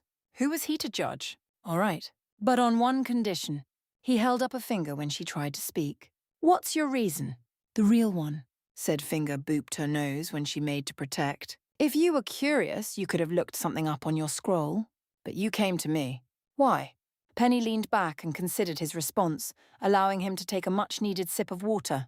I wish to experience what you and Winter have, she said at last. May I? So much for that. Pah! Naruto's head snapped to the side as he violently expelled his drink, mercifully away from his teammate, to one side. His forehead kissed the table again, muffling his groan into the metal. Is there any particular reason, he chose his words with infinite care, why you feel the sudden and inexplicable urge to be a mother? Now, of all times? Oh, Penny blinked. I hadn't thought of that. In truth, I just wanted you to touch me. I suppose being a parent would be nice too. Naruto raised his head. His mouth opened. Closed. Opened again. His lips worked wordlessly, moving but producing no sound. Times like these reminded him that Penny wasn't as naive as she seemed. For all her lack of social etiquette, she picked up on other things frightfully quick. Penny. Yes? She tilted her head. I swear you girls are going to be the death of me. Penny blinked. Didn't you say that about Ruby and her friends? May. A hand waved in minor dismissal even as he kept his head pressed to the table. I've got Harriet and the Aesops with them. Besides, Seal's out there. We both know she could clear that dust mine on her own if she wanted to, no? His mind began to whirl up again and he shook himself, ruthlessly stamped it down. Don't distract me! She started at him intently. His resolve crumbled like so much sawdust. All right, Seamere. He held out a hand. Stop fidgeting! Penny reached out and grasped it, pale fingers threading through his as she plonked down in his lap. Naruto shifted his stance a little to better balance her weight against his and found himself struck by just how unusually she was. Only natural, really. She was more or less human now. She bled as he would, cried if he cried, lived as any human would. Yet in the same vein, she was so much more than human. But that was a story for another time. With neither word nor warning, Penny shifted a little, laying her head against his chest. Almost unconsciously, he moved with her, wrapping and around her waist. Even now he could feel the heat of her body seeping into his thighs, the faint press of her rear against his groin. His fingers dug into her hips and she made a tiny noise of appreciation as his palms caressed her through the thin fabric of her dress. I like this. When she finally spoke, her voice was little more than a whisper. What do you call it? I believe the term is cuddling. Naruto fought down a chuckle. Don't quote me on that. It's nice. Her cheek nuzzled his. Can we stay like this for a little while? Sure. Green eyes met blue. Are we going to engage in intercourse now? Naruto's free hand struck his forehead with a harsh smack. Penny! Hopefully, wherever Winter was, she was having an easier time of things than them. 0.0. Weiss stood before the door and prepared to face her doom. She knew what? Who? Awaited her behind that door. Or dreaded it as much as she hated it. Already she felt guilt gnawing at her, guilt for feigning illness, regret for staying behind in relative comfort while her friends were out freezing in the field. But this was something she must face alone. Better now than later. Stalling any more than this would make her feel a fool. She eyed the door anew, considering what she should say. There was so much on her mind. Too much, one might say. Words failed her. For all her wit and intellect, she felt like a naughty child preparing for a scolding. Even though she wasn't. She told herself she'd done no wrong, that she'd been busy, that she hadn't made a terrible error in avoiding this for so long. She told herself all these things, desperate to assuage her guilt. Yet still it persisted. Blast it! She kicked at the carpet with a snarl, scuffing her heel against the thin fabric. Why is this so hard? It shouldn't be. And yet she'd been dodging this for the better part of a week now. Cowardice would avail her naught. She was a schnee. She could do this. She must. Hardening her heart, Weiss planted her feet, grit her teeth, and swung her arm back. Her fist struck the door with such force that the frame physically rattled in its hinges. Oops, too hard. She blanched and made a second attempt, using far less force this time. No one answered. She almost dared to hope against hope. Maybe she wasn't in. Much to her chagrin, the door opened a moment later. Weiss did a double take. Winter? Clad in a simple pair of dark sweatpants and a faded blue shirt, her sister looked like a completely different person. Gone was the severe bun in which she kept her hair, freeing the snow-white tresses to cascade down her shoulders in a curtain of fine down. She looked tired, all things considered. Yet for all that, she practically glowed with life and vitality. And there, a little lower, a noticeable bulge in her stomach, just enough to lift her shirt and expose a pale expanse of skin. The child was growing quickly. Hello, sister. Her smile was strained but strong. I've been expecting you. Won't you come in? Weiss nodded numbly and allowed herself to be led inside. As far as private quarters went, Winter's were new, larger than she remembered. The general had spared no expense for her. Yet for all that newness, they were rather messy. The sight startled Weiss. Was that a crib she spied beside her bed? Keen blue eyes noted a series of parenting books and magazines sprawled across the table. A pair of shirts lay sprawled across a small sofa, wrinkled and dirty. Just the sight of them had her turning up her nose. Since when was her sister a slob? Winter had always been prim and proper, even before she'd run away to join the military. Always calm, ever reserved, not a stitch out of place. But this room was, while not filthy, not necessarily tidy either. Had that oaf corrupted her that badly? She sniffed once, frowned when she caught the faint scent of ramen wafting from the kitchenette. Nasty food. She'd never much liked it. Please, Winter offered her a seat. Make yourself comfortable. Weiss settled onto the couch, bristling only a little when Winter sat beside her. Well, she said apropos of nothing. What brings you here? I thought you weren't feeling well. I'm not, her mind bleated. I'm too young to be an aunt. Funny, for all the worry and festering fear Weiss had felt over these last few days, that was the one thought that persisted above all else. How dare that scoundrel knock up her sister? She was tempted to thrash his hide and give him a piece of her mind besides. But she knew Winter wouldn't like that. So, here they were. You're cross? It was not a question. Weiss huffed a little. I am not. I simply wish to ask you something. By all means. Right.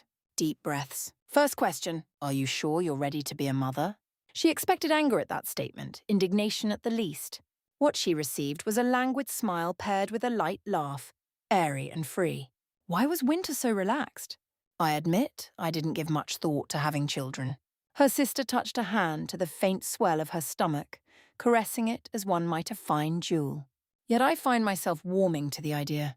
This child will have a good life, a proper life, the one we never had. She felt the sting of rebuke in her words.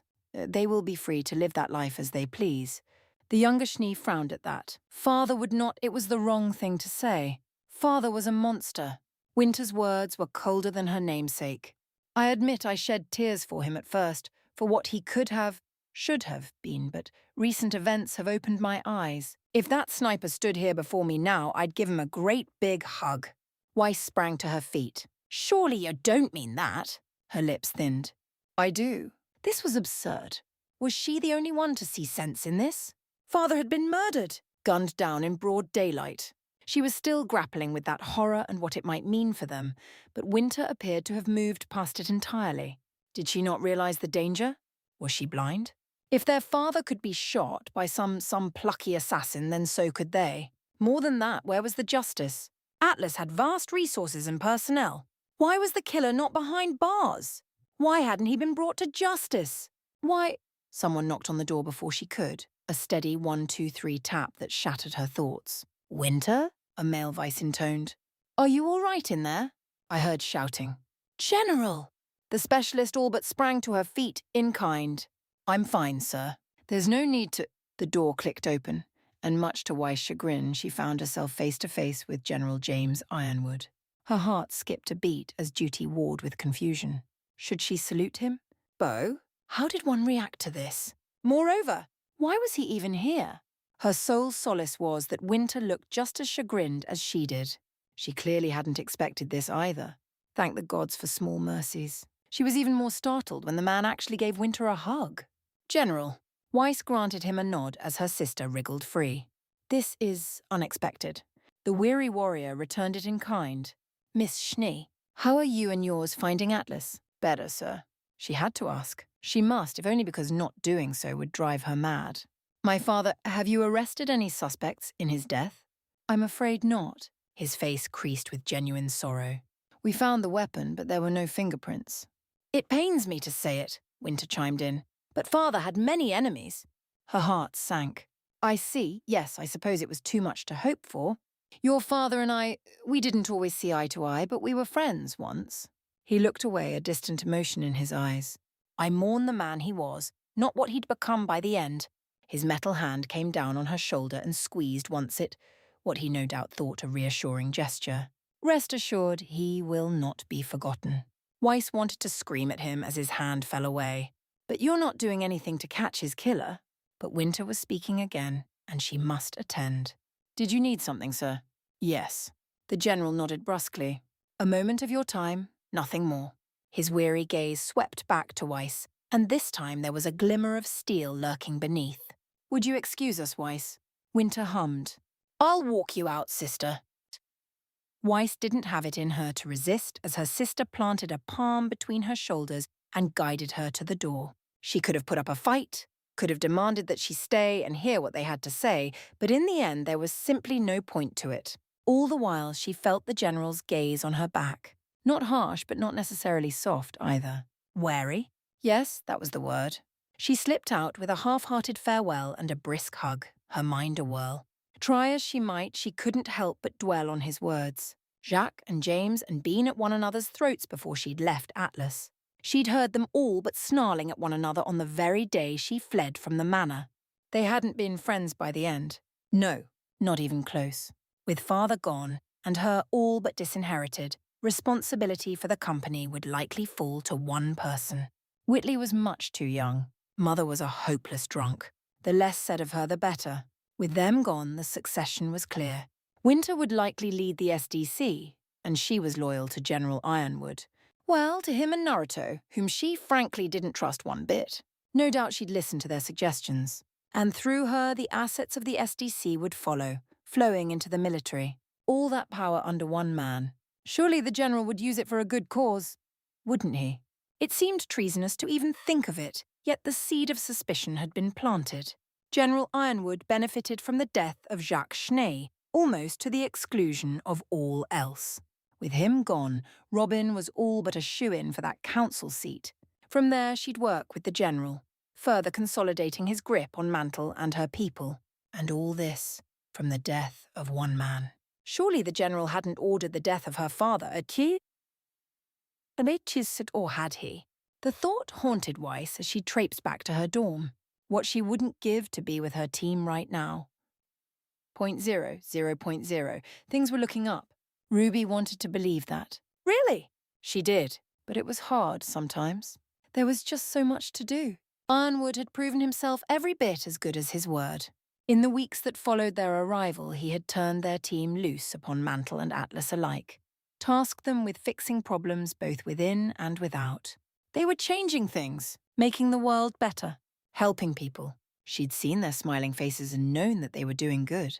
That, in turn, felt great. Saving people was its own reward, after all. So long as she knew she was doing good, knew she was helping people, making a real difference, well, that was enough for her. Now, out on a mission. A real mission. For the first time in what felt like forever, she dared to hope that life would continue to improve. For the better. She winced a little as the bullhead rocked around her. Young grimaced in her harness. Rough ride?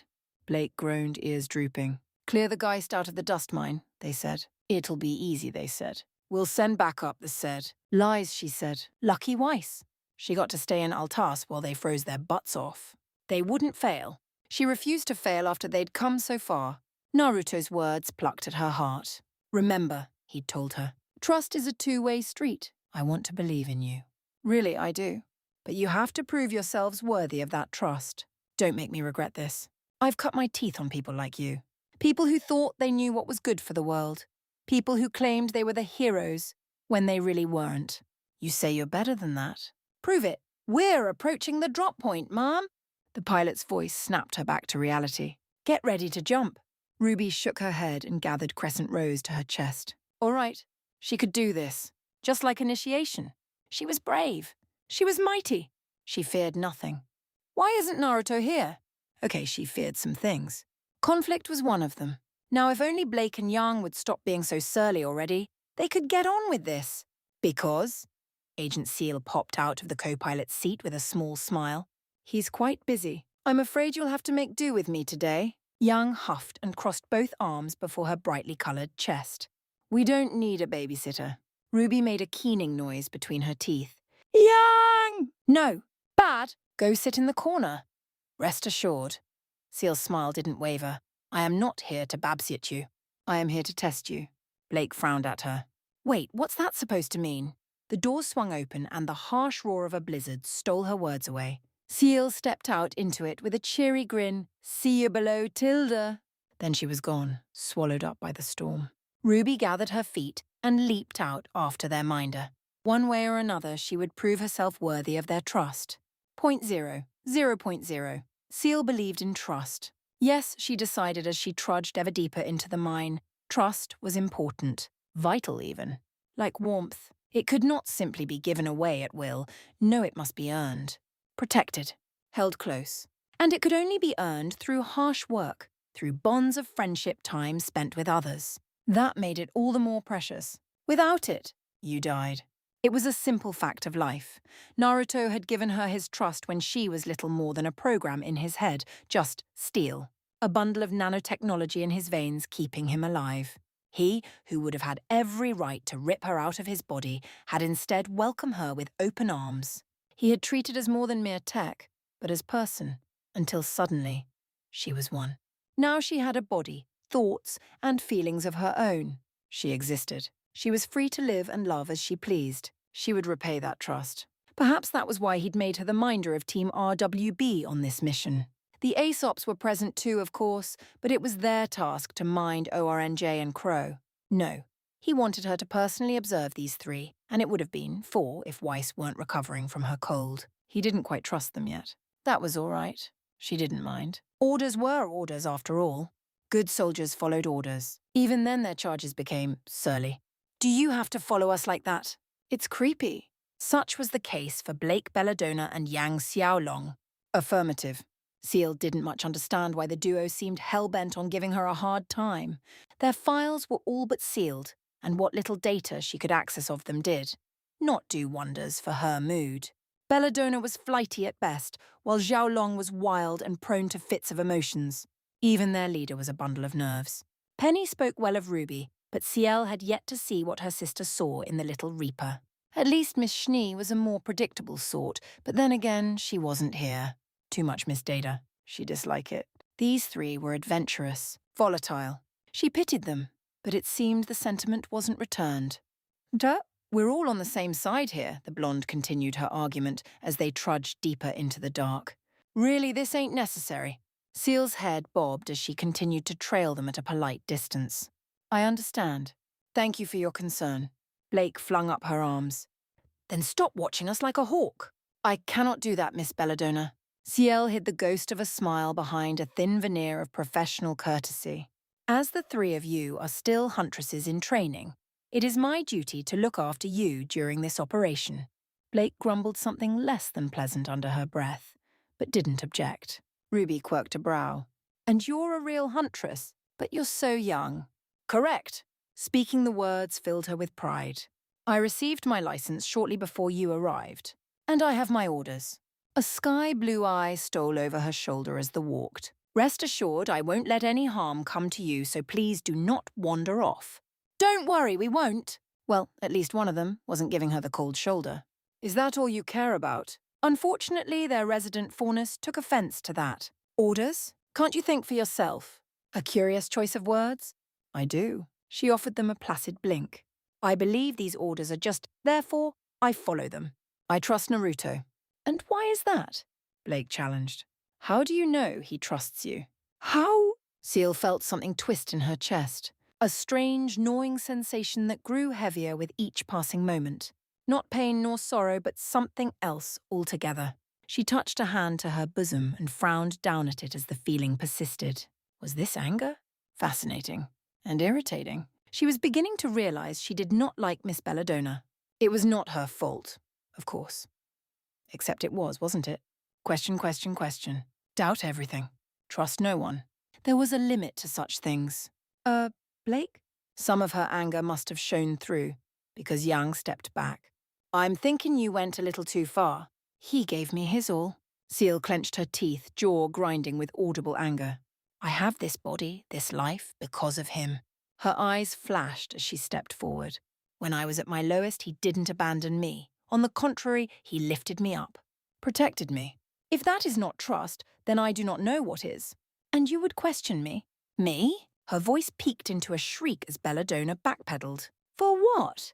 What have we done to you? Nothing. Think very carefully before you question my trust in him, or his to me. You've done nothing to earn either. Blake bridled. We've done more than you can possibly imagine. Oh, she wanted to play that game, did she? Fine. It took 2 to tango after all. I'm sure you have, hypocrite. Seal's forehead slammed against hers, driving back yet another pace. Remove the beam from your own eye before you judge me on the splinter in mine. Wait, wait, wait! Ruby interposed herself between the three of them, but it was too late. The damage was done. Don't fight! We're all the same side. Seal wanted to believe that. Truly she did. But Blake's question was too fresh, too raw for her to think properly.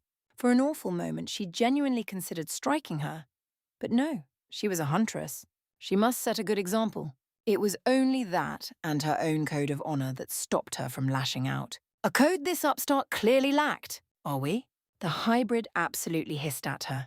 I have nothing more to say to those who would doubt the man I love. With a huff, she flounced away into the mine, leaving her charges to balk at her rapidly retreating back. Young watched her go with a sigh. Well, we screwed that up. Chapter 11. We're partners, right? Tilde future. Countdown to destiny. They passed. Naruto heard rather than saw Seal kicked off her boots as she talked inside. He didn't look up from the schematics in his lap. That's good, considering I nearly strangled them. Not so much. She whipped her beret onto a nearby hook, then sprawled out onto the bed beside him. RWBY has potential, though.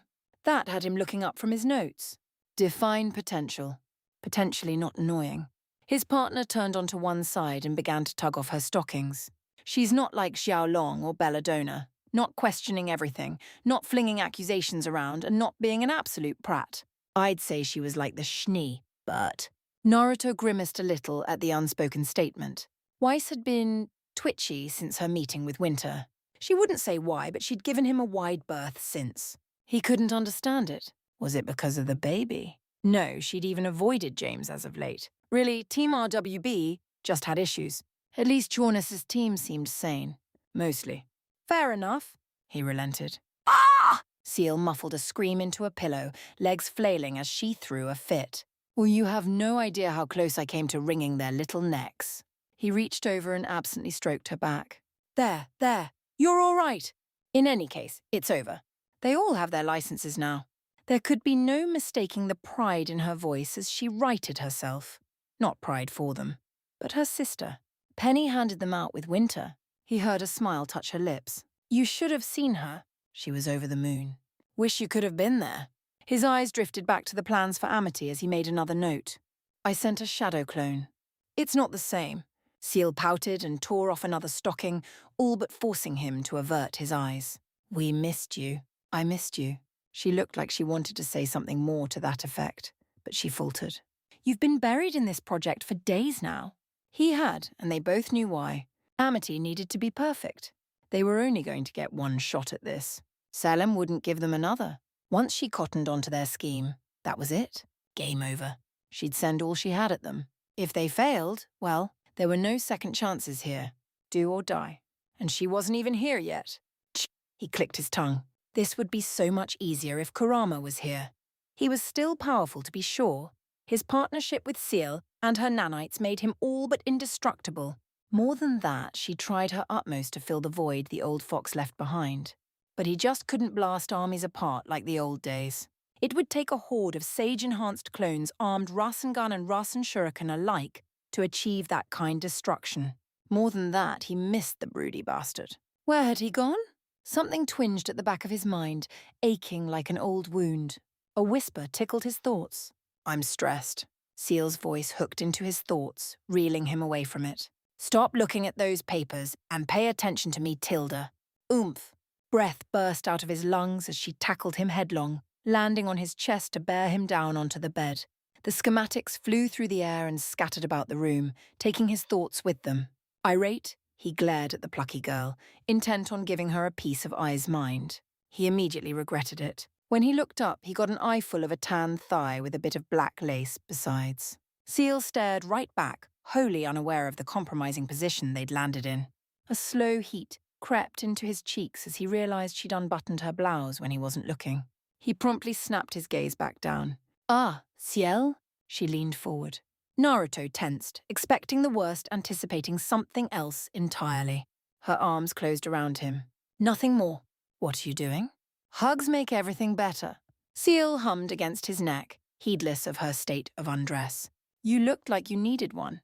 Something unspooled deep inside him. A rusty laugh burst from him as his arms tightened around her waist. Thanks, partner. She nuzzled his neck anew. That feels nice. Praise me more. Laughter rumbled in his throat. What are you, a dog or owl? He laughed anew when she nipped his neck. Okay. Kidding. I was joking. Sharp teeth. Sharp. His body squirmed when she began to lay a line of soft kisses against his jugular instead, bringing on a discomfort of an altogether different kind. All right, now you're just tickling my neck for crying out loud. Am I? Her head rose. Father says men like to be kissed there. Pietro. His brow furrowed. Remind me to smack him. In the silence that followed, Ciel let out a low chuckle, a soft contralto in her chest. It was surprisingly pleasant to the ears. His body chose that moment to remind him of just where she was sitting. Ciel must have noticed as well, because her already dark face darkened further still as all the blood rushed to her face. Naruto, she wriggled a little atop him, drawing a groan from his lips. We're partners, aren't we? Of course we are. He hedged, wary of her words. Stop squirming. You know that. Her eyes became half-lidded. And partners share, don't they? An alarm wailed in the back of his head. Danger! Depends on the sharing, I suppose. Trembling lips brushed his as Ciel's breath warmed his face. It was a gentle kiss, all things considered. Not one to steal his breath away, but enough to silence him all the same. Warm and chaste, not frantic and passionate as Winter's had been. Ciel's very body quivered in his lap as she pulled away. She didn't give him a chance to speak. Even as he opened his mouth to speak, smothered it with hers, lips striving against his, holding the words at bay. But even she had to breathe, eventually. I can't, she babbled, drawing back. I'm sorry, but I can't hold back anymore. When he tried to sit up, she planted a firm palm against his chest and shoved him down. Please don't be angry. She made a keening noise through her teeth, more a pleading whine than anything else. Please don't hate me. She tore her blouse from her shoulders, sending it fluttering to the ground. Winter said it was all right. I don't want to feel like this anymore. Tears burned in her aqua orbs. I want you to touch me. Another kiss now, barely a feather's brush. I want to be with you. I want you to look at me the way you do her. I want... With a supreme effort of will, she withdrew her lips from his. It hurt. Do you care about me? His head bobbed warily. I do. He really did. She'd been with him for so long now. First as a program, then and as an individual, and now as a person. They'd been nothing before one another. So what if she was a copy of a dead woman? She was real to him, she thought. She felt. She cried. Hell, she was crying right now. So he reached up and cupped her cheek. She leaned into it. You won't betray me? Never ever. Nope. Really, I think 3's enough. The door crashed open, cutting her well short. Salutations! A familiar voice cried. I've come to celebrate.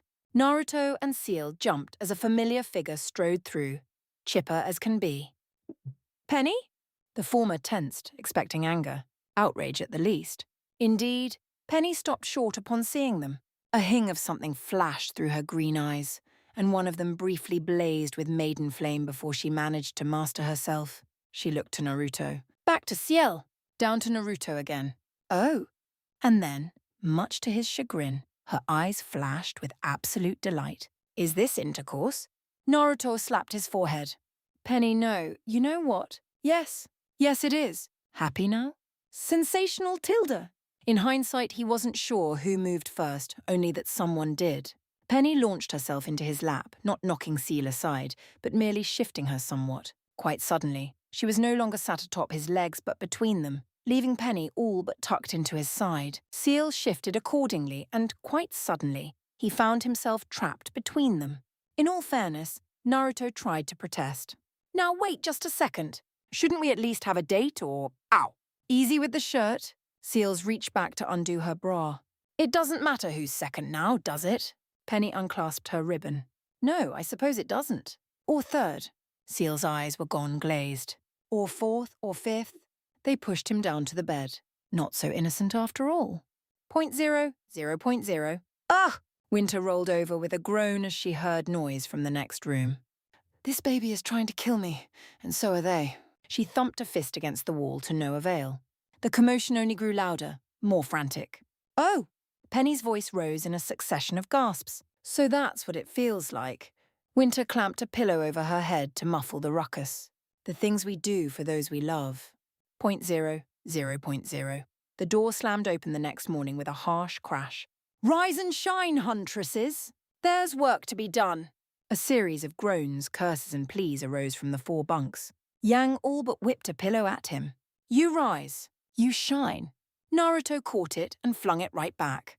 It struck her dead in the face, launching her out of her bunk with a squawk. He grinned. Anyone else want to go? 0.0, 0.0. And so it went.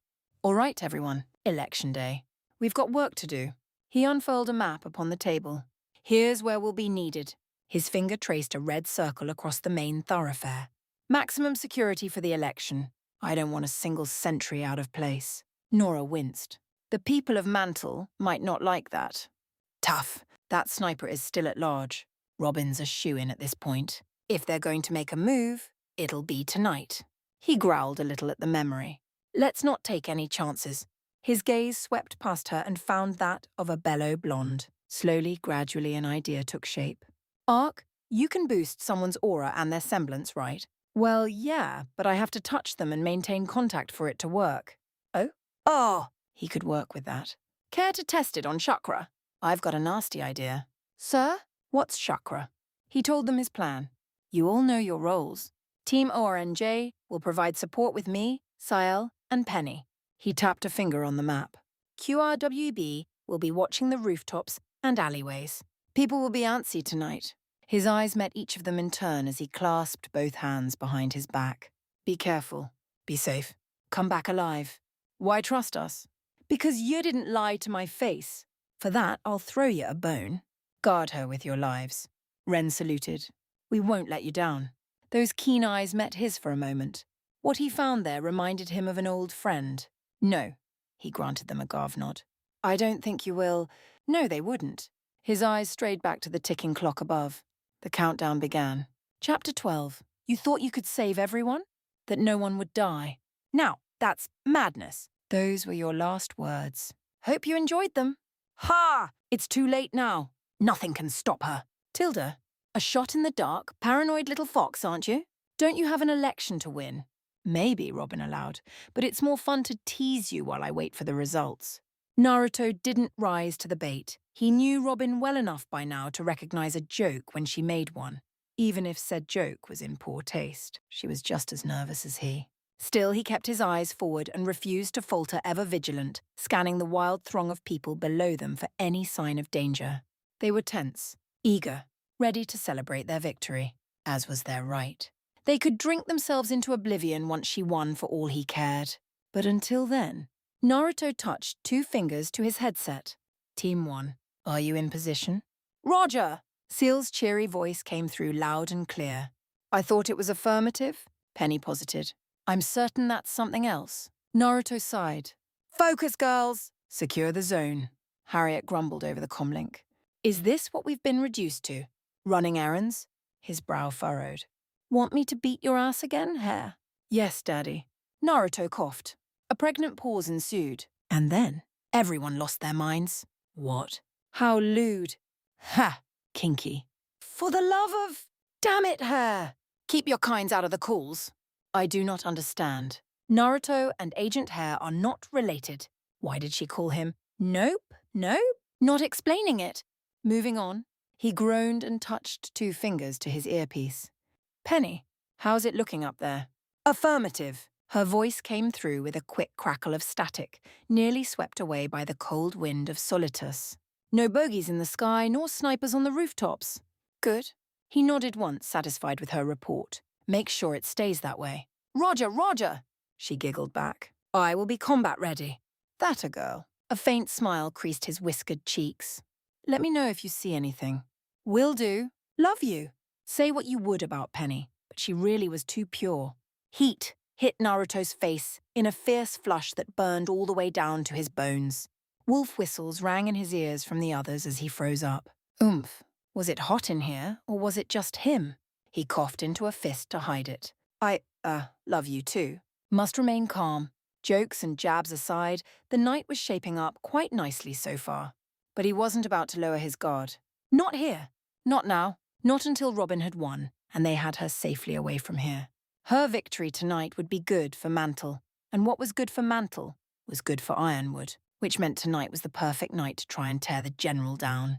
If handled poorly, It could spark a disaster or worse, trigger a grim incursion. Should they fail, the people would be shaken and the kingdom thrown into disarray. Not on his watch. Isn't this a little much? Robin stifled a sigh behind her palm, drawing him forth from his reverie. You're acting like it's the end of the world. Across the warehouse, June caught his eye and flashed him a thumbs up. Still all clear. Good. He found Ren and Nora near the doors, conversing quietly with one another. At least they were, until the latter yanked the former into a crushing kiss. A small part of him wanted to interrupt, to remind them that they had a job to do. But his heart wasn't made of stone. Let them have their moment. Naruto stifled a smile instead. Not the end of the world. Just being cautious. No one's gonna lay a finger on you. Let me guess. The former huntress folded both arms beneath her bosom. If they try, the finger comes off. Don't say that. He swatted her shoulder. You'll jinx it. Not with my guardian angel around. Naruto deigned to roll his eyes. Don't you have a general to seduce? Maybe. Robin considered the setup with a keen eye as she planted a fist on her hip. In all honesty, do you think there's going to be trouble? This is Atlas. He waved another line of clones toward the stage, throwing a second line of defense up. Just in case. There's always trouble. Now get on stage. You've got a victory speech to give. Maybe not. She quirked a brow towards the poll numbers displayed on screen. It isn't over yet. There could be an upset. There's only one person competing against me, for crying out loud. Yeah, some guy named Silco. She rolled her shoulders in a shrug as they both considered the stern, whore-like visage displayed on the screen beside her. Never heard of him. Some dark horse candidate that came out of nowhere. And I should be worried about him because... Now it was Robin's turn to scowl. Because he wants us to break away from Atlas. Make Mantle its own independent kingdom. Naruto felt his jaw click open. He snapped it shut with a scowl. That wasn't just madness, it was lunacy. Mantle couldn't survive without Atlas. But the reverse was also true. The idea of creating two separate nations that weren't even a mile apart, it just couldn't work. Maybe if Ironwood agreed to move Atlas, but even then, no, it just wasn't possible. He can dream all he likes. He flicked glance to the tally above and his faith was rewarded. You've got a comfortable lead. Robin worried her lower lip with her teeth. But he's gaining. He was. Whoever this fellow might be, his numbers were inching closer to hers. If I lose... Robin paused, frowned, and marshalled her courage again to speak. This will all be for nothing. Hey! He took her by the chin and steered her gaze back to him. Don't look at those numbers. Look at me. Her eyes widened at that, just a little. You're going to win this. When she didn't respond, Her gave her a quick shake. You're meant for this, she dithered. Oi! He butted his head against hers. You're going to win this thing, Robin. You've got good plans for Mantle. Together you and James can change this place. Make it better. He wasn't prepared for her sudden smile. Well, aren't you the smooth talker? She turned her head just so, wriggling free from his grasp. Shame we didn't meet a little earlier. Her lips pursed as she considered him anew. At this rate, I'm going to find myself hard-pressed to make a decision. Decision what now? Naruto blinked as the words sailed right over his head. Now you're not making any sense. She laughed. Perhaps I should be a bit more clear then. Warm lips alighted upon his cheek. His world ground to a halt. How's that? An almost impish smile touched the older woman's mouth as she pulled away. Get the gist of what I was saying now. Buh? He managed less than eloquently. Her smile became a grin. Keep trying. Eh? His tongue failed him anew. That grin turned sly. Well, you're certainly making a very strong case for yourself. His mouth committed mutiny on a murderous scale. Huh? Seal swooped in to save the day by stepping up beside him. Her hip brushed as she took hold of his arm and tugged it into her chest. I'm sorry, she said in a sweet saccharine voice. Am I interrupting? She leaned in and delivered a swift peck to his cheek, lips lingering there. You know what they say. Two's company, three's a crowd. Naruto stiffened. Easy there. Robin chortled. I was just teasing him. I'm not trying to steal him from you. Seal puffed out her cheeks and made angry seal noises. Then get on stage! Oh ho! She's got a spine after all. Seal huffed a little. 0.0, 0.0. What do you want, mother? Can I not ask to see my own daughter? You can, Winter allowed as lowered herself gingerly into a chair. But why now? I've work to do. Work, you say? Willow tilted her head just so, long braid falling over one shoulder. And what work might be? I was under the impression that you were on leave, Winter squeaked. You always see right through me. She received a sad, knowing smile in return. You're easy to read, dear. Willow Schnee was many things. A fool was not one of them. Winter knew this to be an ironclad truth. She'd known Mother well before Father had ruined her. She might act detached these days, even be a bit of a lush at times, but beneath all that, Mother certainly wasn't stupid. Which begged the question, why ask for her now of all times? Receiving an invitation via letter was one thing. This had been all but a summons. Mother had insisted on seeing her tonight in the manor at this ghastly hour. Honestly, the fate of Mantle was about to be decided, and she wanted to swap stories. She wasn't even sure why she'd agreed to this. She wouldn't have come for anyone else. Indeed, she wouldn't have agreed at all, if it weren't for Klein's continued presence. True to form, her butler offered Winter a glass of wine, and she waved him down. Water, please. Yes, of course. His bright eyes blinked, first in confusion, then realization. Oh my. Miss Schnee? Are you? Winter coughed into a fist and squeaked out an affirmative. Wonderful. He all but flung his tray aside to embrace her. I am simply delighted for you. Just as quickly he recovered and drew back half a pace.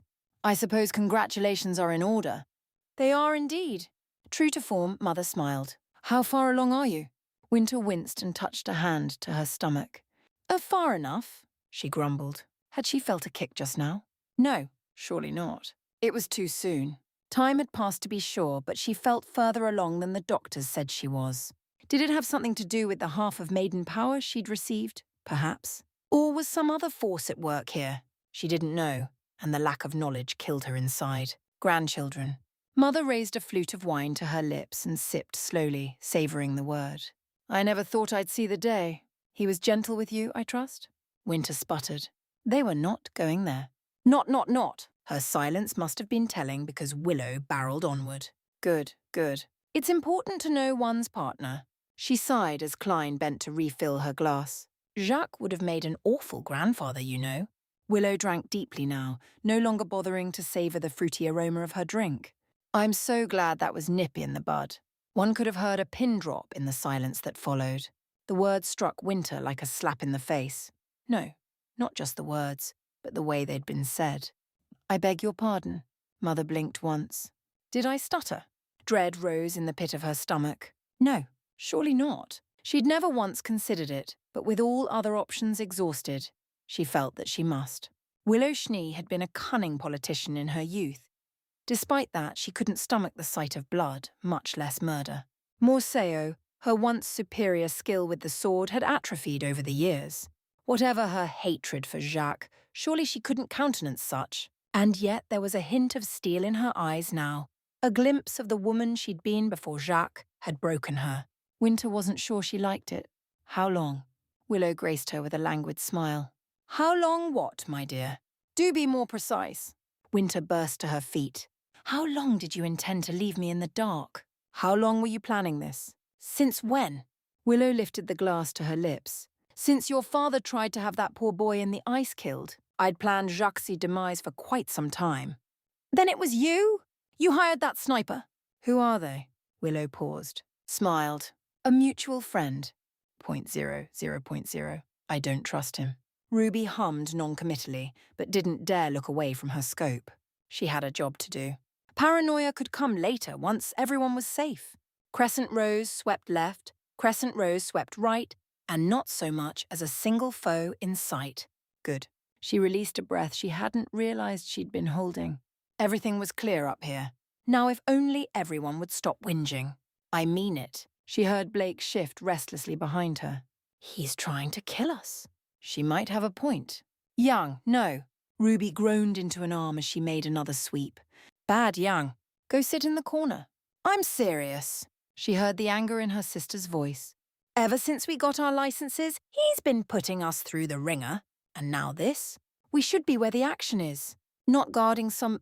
A low growl as her hands flailed in anger. Some floozy. You really don't trust anyone these days, do you? What's that supposed to be mean? Nothing, sis. So, huntressess now. Yay. Everything she'd ever wanted. Much joy. Much wow. Much sarcasm. There was a time when she had wanted nothing more than that, when the world was black and white. Now it was grey. Ruby didn't know what to do with grey. Arguments like this had become increasingly commonplace between the four of them as of late. She just wanted to help people not argue over who was right and wrong. They were doing good up here, weren't they? In desperation, she finally took her gaze from the scope. Weiss. Their resident Schnee was silent for a long moment where she sat. When she looked up, her eyes were distant. "You really don't want to hear what I have to say, Ruby," she huffed. "You're my partner. Of course I do." Weiss shifted restlessly. "You won't like it," Ruby glared. Weiss. "All right, but you asked for it." Her partner took a deep breath to center herself, clenched her hands, and looked up at the shattered moon. "I don't know about this Naruto fellow, but I suspect General Ironwood had my father killed." There. Her gaze snapped down, icy eyes damp with unshed tears. "I said it. Happy now?" A gasp. "Do you have any proof?" Well, no," she faltered. "But the signs are all there. Ironwood's not the only one to benefit from his death. So does Robin. It's a conspiracy, I tell you." "See?" Yang chirped. "She's making sense." Ruby buried her gaze back in the scope and tuned out Blake's response. When had everything fallen apart? Try as she might, Ruby couldn't see it. Blake, she might have expected this from Bad Kitty. And even Yang to a lesser extent, but Weiss? She was supposed to be the reasonable one. This was giving her a headache. Why am I the only sane one here? At this point, she'd kill for a distraction. Anything, really. Her headset crackled to life. Jawn's out of position. "Ruby, report!" 0.0. 0.0. There was movement in the crowd. Jawn saw it first. A flicker of motion dancing in his peripherals, a shade half imagined. He shook his head, then he saw. He spied a flash of red hair in the crowd, bright among the rest. Green eyes courtiers, framed by a ghostly pale face behind a curtain of flowing red hair. She was just standing there, looking at him. His eyes widened. It couldn't be. Could it? Wordlessly, she turned and walked away. He bulled after her. "Wait!" 0.0. 0.0. The polls are closed in 3, 2, 1. Naruto counted down with the rest. Then the lights went out. All the world plunged into darkness even as his sixth sense shrieked a warning. Cries of confusion and panic went up. Not him. Even while the world slowed to an absolute crawl around him. The nanites in his bloodstream responded accordingly and adjusted his vision, allowing him to see in the murk. As such, he had a prime view of what happened next. He heard the window shatter just as the screams began. Naruto saw it all unfold in his mind's eye, watched a window shatter as something struck it from within. His thoughts centered on a single person. "Robin!" His body moved, blurred towards the stage, reached up, frantically flinging a hand toward what he knew would be there. "Ah!" A rumbling snarl tore out of him as a high-powered round smashed through his aura into his chakra, through his hand, and drilled into his chest. It was a good shot. Whoever fired that round knew what they were doing. Not only did the sheer impact send him sliding back, but it knocked him away from the second. Seal interposed herself, swatted it down, her hand glowing a vivid blue. "On your left?" A mad whirl caught his eye in the dark. Laughter chased it, followed by the low and exultant cackle of a madman. Forcing his aching body to move proved a feat in and of itself, but with a whimper of pain he managed. Someone was moving among the people, hacking and cackling. 3 bodies fell before he reached him in time, seized them by the shoulder and hauled back. A knife flashed out and cut into his wound. He grit his teeth against it and fought back, bloodying the man's nose. Hideously bright eyes met his, framed by a twisted smile. He recognized the lunatic at a glance. Tyrion Callows. Salem's agents were here. "Just where do you think you're going?" "I?" A merry little titter filled the air. "So nice of you to be concerned for me." His grin as nothing short of euphoric. "But I'd be more worried for yourself." His tail flicked out in a vicious arch, carving toward his face. It bounced off hardened skin. "Well, that's not fair at all. Ack!" Breath wheezed out of him as he rammed a fist into his stomach. Tyrion folded over his limp with a weak wheeze. "This won't stop me!" He thrashed upright and fought back, forcing him to do the same. "My goddess shields me." Naruto absolutely twitched. Something snapped in him. "Goddess?" He bulled in and slammed his forehead against Tyrion's. The lunatic snarled at him. All the anger he'd felt for the last few months welled up at once. All the stress, all the fury, all the rage, every bit of it. Ever since he'd realized this wasn't a dream, he'd done his best to maintain order. Peace for the most part, and yet at every turn. You want to talk about gods? He caught his foe by the scruff of his neck and flung him back. I fought a monster that would make your so-called goddess piss herself. Kaguya was a goddess. She ain't. Sure enough, it set Tyrion off. Blasphemer! You dare! He lunged at him, just as planned. Naruto swayed aside, caught him by his throat, hoisted him up and slammed him down. His hand clenched into a claw bearing a Rasengan within. He smashed down. Tyrion shrieked. Aura broke, but still he fought on without regard for his safety. A blade came up at him, and he tore the offending appendage clean off, well below the elbow. Tyrion shrieked in pain. Blood flew through the air, spattering his and the killer's face alike in vicious viscera. Unfair! Unfair! Tyrion's voice rose in a wail.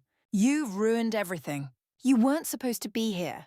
Neither are you. Everything went red. Naruto's fist slammed down. Ironwood's voice squawked in his ear. Hold! We need him alive. Naruto changed his swing at the last instant. His fist thundered into the side of Tyrion's head and laid him out cold. As if a spell had been broken, the lights flashed back on. High above them, the screen heralded Robin's victory. It did nothing for the dead and dying. Cries of pain and whimpers of agony filled the air. Naruto looked upon the bodies. One question came to mind. Just one. Where the hell did Jaune go? I'll have his hide.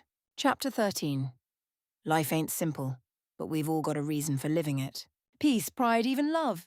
But some of us would rather chase ghosts. That's no way to live, you know. Tilda far from home.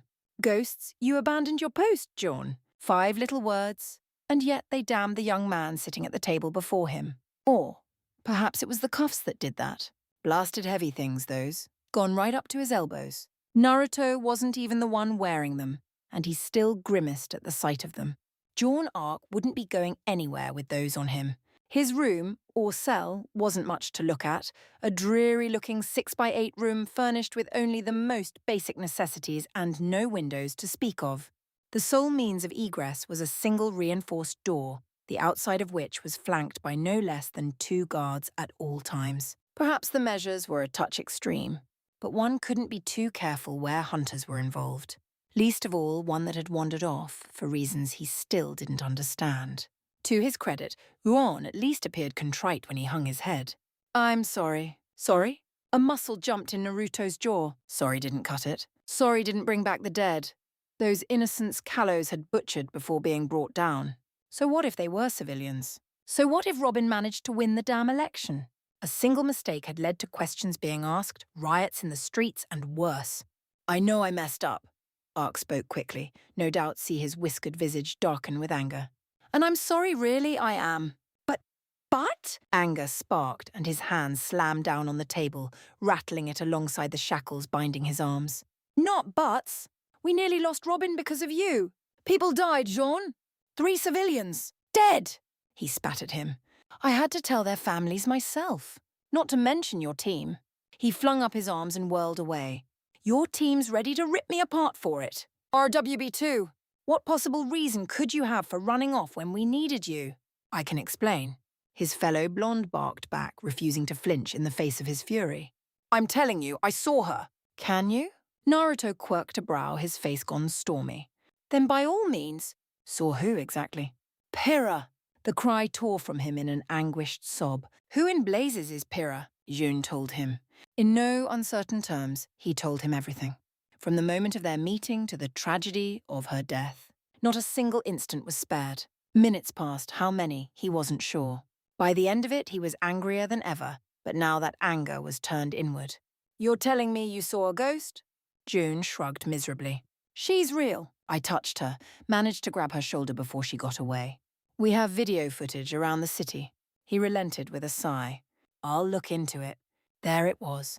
Hope in the boy's eyes, hoping against hope that his precious partner might somehow still be alive. It was too painful to see, so he turned away. You're on leave until we sort this out. If you're telling the truth, you'll be let out of here. But if you aren't... Jaune bowed his head. I understand. No. Naruto bit down on a surge of anger and bit his tongue. You don't. There will be consequences for this. You don't understand either. The retort surprised him, and too late he realized he'd touched a nerve.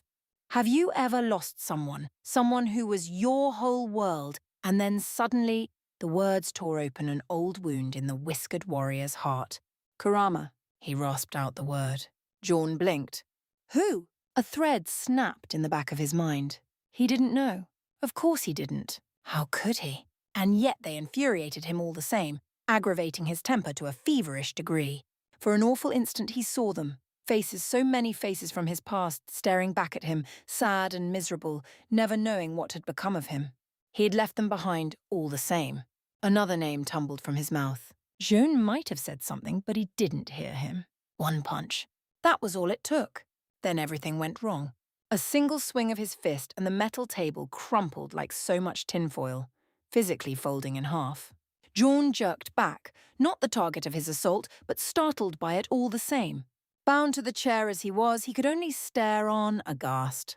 Naruto's fist swung down again in a twin hammer blow. Jiraiya! Sasuke! Sakura! Kakashi! Iruka! Konohamaru! The names came hot and heavy now, one after the other as he beat the table. Tsunade! Kaiba! Hinata! Neji! 3, 6, 9. His arms burned, but he didn't stop until all that remained was fine powder. Shikamaru!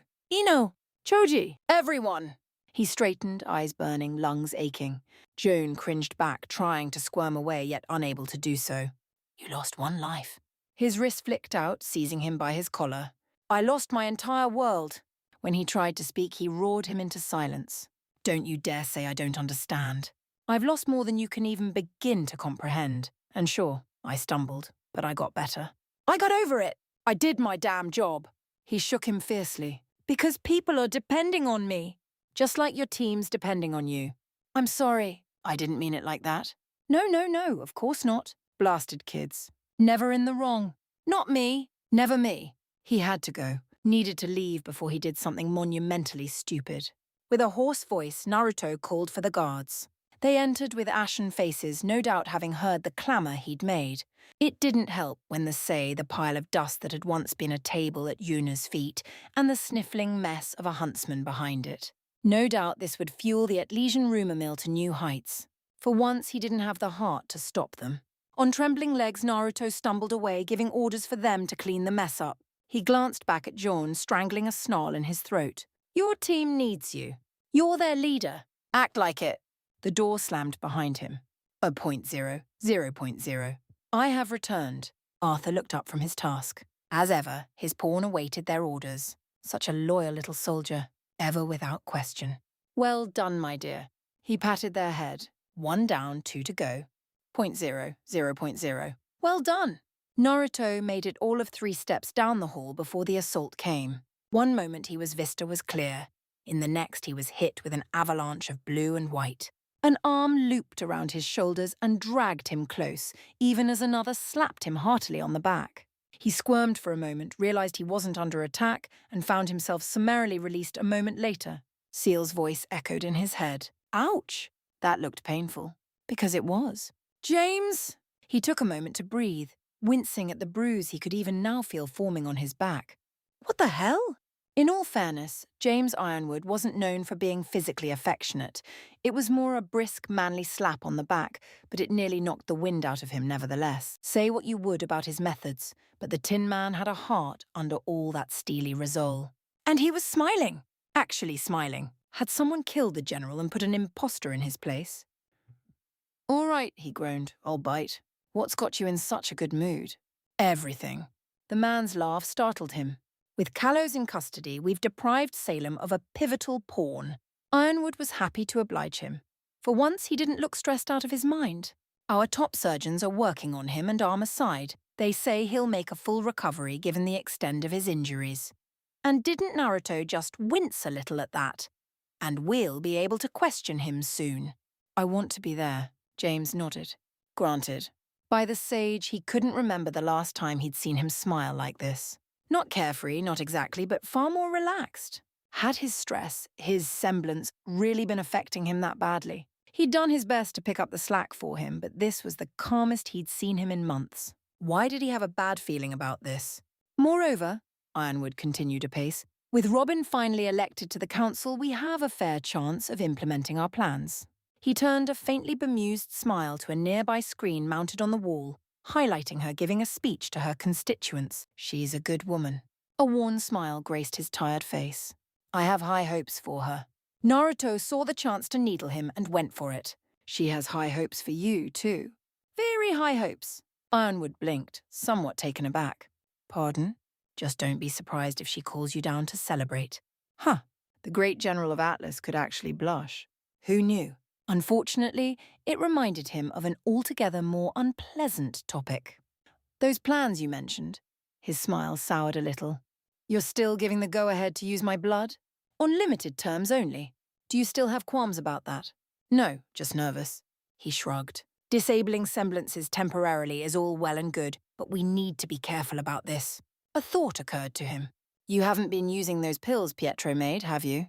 The silence turned stifling. James! Sparingly.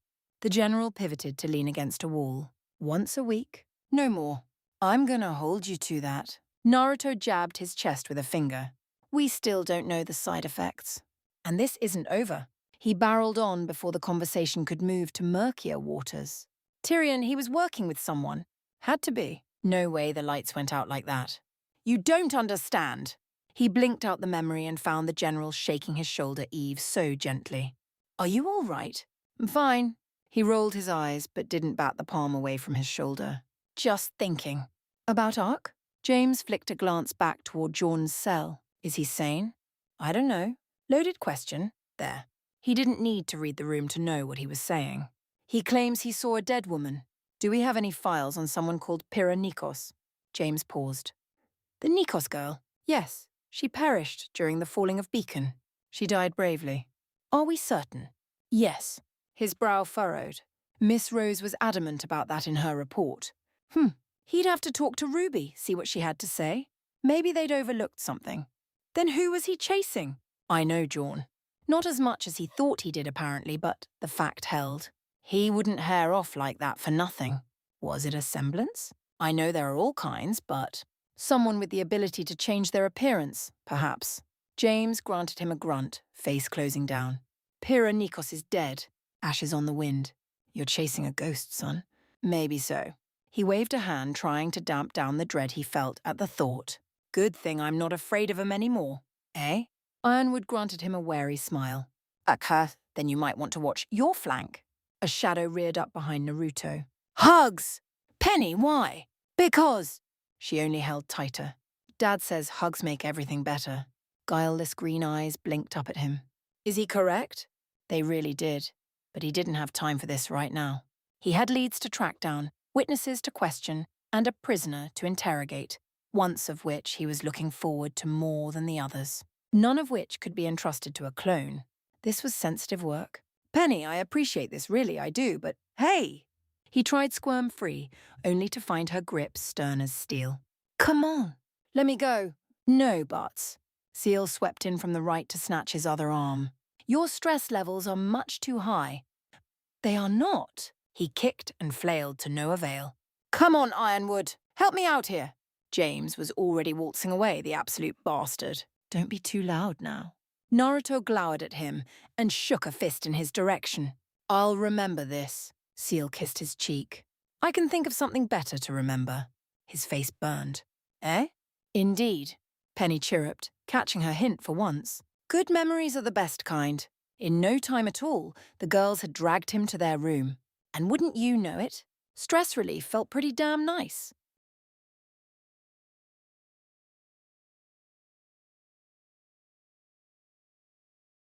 Chapter 14. I fear few things, but fatherhood, that scares me. Tilda far from home. I want one. Interlude. You want me to meet your mom? To say Winter appeared tired was an understatement. Naruto found the poor woman looked absolutely haggard. She was showing far sooner than she should, her belly rounded around her child. Propped up in bed by a great many pillow, she seemed a sore sight worse than she'd been only a few days before. That her hair lay freed from its severe bun only added to her already dishevelled appearance. That alone worried him more than he cared to admit. If she was in any sort of pain, she wasn't saying anything. She'd never been the sort to whine or complain. Even now, made comfortable and clad in little more than a loose robe, she seemed on edge. Still, like any good specialist, she pinched the bridge of her nose and soldiered on. "Yes, my mother wishes to speak with you." Felt like they had to drag the words out of her, you know? Almost made him feel bad for her. No, he did, but he wasn't sure how visiting Willow Schnee would do anything but exacerbate the situation and her condition. If she was going to give birth soon, and she shouldn't, because it was too damn early. He didn't much like the idea of moving her. Still, if she was that keen on it, Penny and Steele seemed all for the idea, the former most especially, judging by the way she squirmed in place. "Friend Winter, may I?" Winter glared pale daggers his way. Naruto coughed into a fist and pointedly refused to speak on the matter. Finally, she rolled her eyes. "You two won't let this drop, will you?" The sisters leaned in, eyes all but gleaming with glee. Winter huffed and leaned back. "Be gentle." Penny blurred. One moment she stood before her, knees twisting from side to side with anticipation. In the next, she was on her knees before her, one ear pressed to the Schnee's exposed belly. Merry green eyes crinkled in a heartwarming smile as she ran a hand over the sizable bump. Her gloved fingers traced that tiny new life with infinite care. It felt strangely intimate, at least to him. It had only been a few weeks since the madness of Robin's election, and things had quieted down. For now. He knew it wouldn't stay that way. Their enemies were massing against them. Another strike would come soon. He was sure of it. Conflict was inevitable. He almost wished it weren't. Only a matter of time, really. Tyrion in captivity, the relics of knowledge and creation within their grasp, to say nothing of Winter and Penny's status as maidens. Salem's forces had no choice but to take the fight to them by whatever means they deemed fit. Next time they wouldn't be so sublate. They might even strike at Team RWB or JNPR to bait them out. June was already compromised thanks to that mysterious redhead. Whether she was a ghost, an illusion, or something else, it didn't matter. While he understood Yorn's feelings, really, he did. They just couldn't risk sending him out there. June would understand. The past was painful. It came back to bite you often, would consume you, if you let it. In the end, you had to fight it off and look to the future. That was the only way to survive. The past may shape you, but it doesn't define you. "Hello, little Wendy." Penny cooed at Winter's belly, snapping him back to reality. "It is so nice to meet you, Oh." With a yelp, she jerked back thrice as fast. She kicked! A burning green orb met his, her maiden powers flaring in her excitement. "I felt her kick." "I'm sure of it." One of Winter's eyes blazed blue. "Yes, she's rather active, almost frightfully so." "I want to hear." Steele bulled in beside Penny, eager to have a listen of her. Her sibling made way for her as she all but pressed her face against Winter's stomach. Did she really? She recoiled with a giddy squeal that made his heart clench. "I felt that one." Penny looked to Winter. Back to Steele, even now fussing over the unborn Wendy. Finally, her gaze found him. Naruto knew that look and subsequently stiffened. His hands rose toward her off. "Penny, no." Soulful green eyes met his, all but shining with warmth. "But I want one." 4 little words. A simple singular statement. And away went his imagination. A kid between the two of them would look rather nice, actually. Maybe a boy. Of course, he wouldn't say no to a girl. She'd likely have red hair between the two of them. What colour would their eyes be? Blue? Green? Some beautiful blend of the two. Something pricked him. Heat seared the back of Naruto's neck. "Oi!" Penny clasped both hands before her, begging like the child she wasn't. "Please?" "Now ain't the time." He whirled away to hide his blush. "Try being an aunt for a little while first. Then we'll see how things go." Her face closed down. But only for a moment. That wasn't a no. Steele tentatively raised her right hand. Naruto sighed. "Same for you." "Boo!" "I must admit," Winter hauled herself upright, "I find myself somewhat concerned." When his eyes sought hers, she winced. "It hasn't been that long, but she's growing. Quickly. Too quickly." She touched a trembling hand against her distended stomach, as though to protect it from all the horrors of the world without and within. She shouldn't be this far along, her brow knit with worry, but I can feel her kick at least once a day now, if not more. An expert on infants, Naruto most assuredly was not. It hadn't even been 6 months yet. Does that mean she'll be born soon? Winter blanched. Gods, I hope not. I've not had the chance to prepare, to pick out clothes, to do anything really. Right, because he could just imagine Winter picking out baby clothes. Wouldn't that be a hoot? His mind took it further, imagining a tiny girl with white hair cradled securely against her breast. He could see it now. Brilliant white hair, bright blue eyes, and whiskered cheeks. Stop that! His grin must have shone through, because Winter reached for one of her many pillows and hefted it with intent. Cease your daydreaming, or so help me I will thump you. The temptation was too great to ignore. Pretty sure thumping is what got us into this mess. Winter's face turned a love shade of red. For once she didn't growl. She squeaked and dipped her head to hide from him. Too cute. Naruto couldn't resist. He stepped in, cupped her face, and pressed his lips to hers. She melted into him for a moment, then drew away. Let's go now, then, Winter whimpered. Naruto, no! No way was he letting her squirm away. Naruto, yes! No, you misunderstand. We're not going to her, I asked her to... The door clicked open behind them. Naruto felt a presence glaring a hole between his shoulders. Ah, an unfamiliar voice crooned. Yuri early. Good. He heard heels click against the floor as she approached. Penny and Steele paid precious little heed. So nice of you to meet with me. Willow Schnee took a seat beside him. I understand you knocked up my daughter. Please, explain yourself. Chapter 15. There are few things so dangerous in a man as lack of doubt. Tilda far from home. Running out of time. In their end, their talk with Willow Schnee proved something of a harrowing experience. Winter's mother had battered them with questions, one after the other until she was satisfied. Said satisfaction took the better part of an hour and had them running for the hills, abandoning Winter to her mother and her fate. Seal had quickly fobbed them off with the excuse of training up the teams, and he didn't blame her for wanting to run. He wanted to hide in his quarters and never emerge after that fiasco. Still, H had the feeling Willow at least approved of them, tacitly if nothing else. Better than disapproval, surely.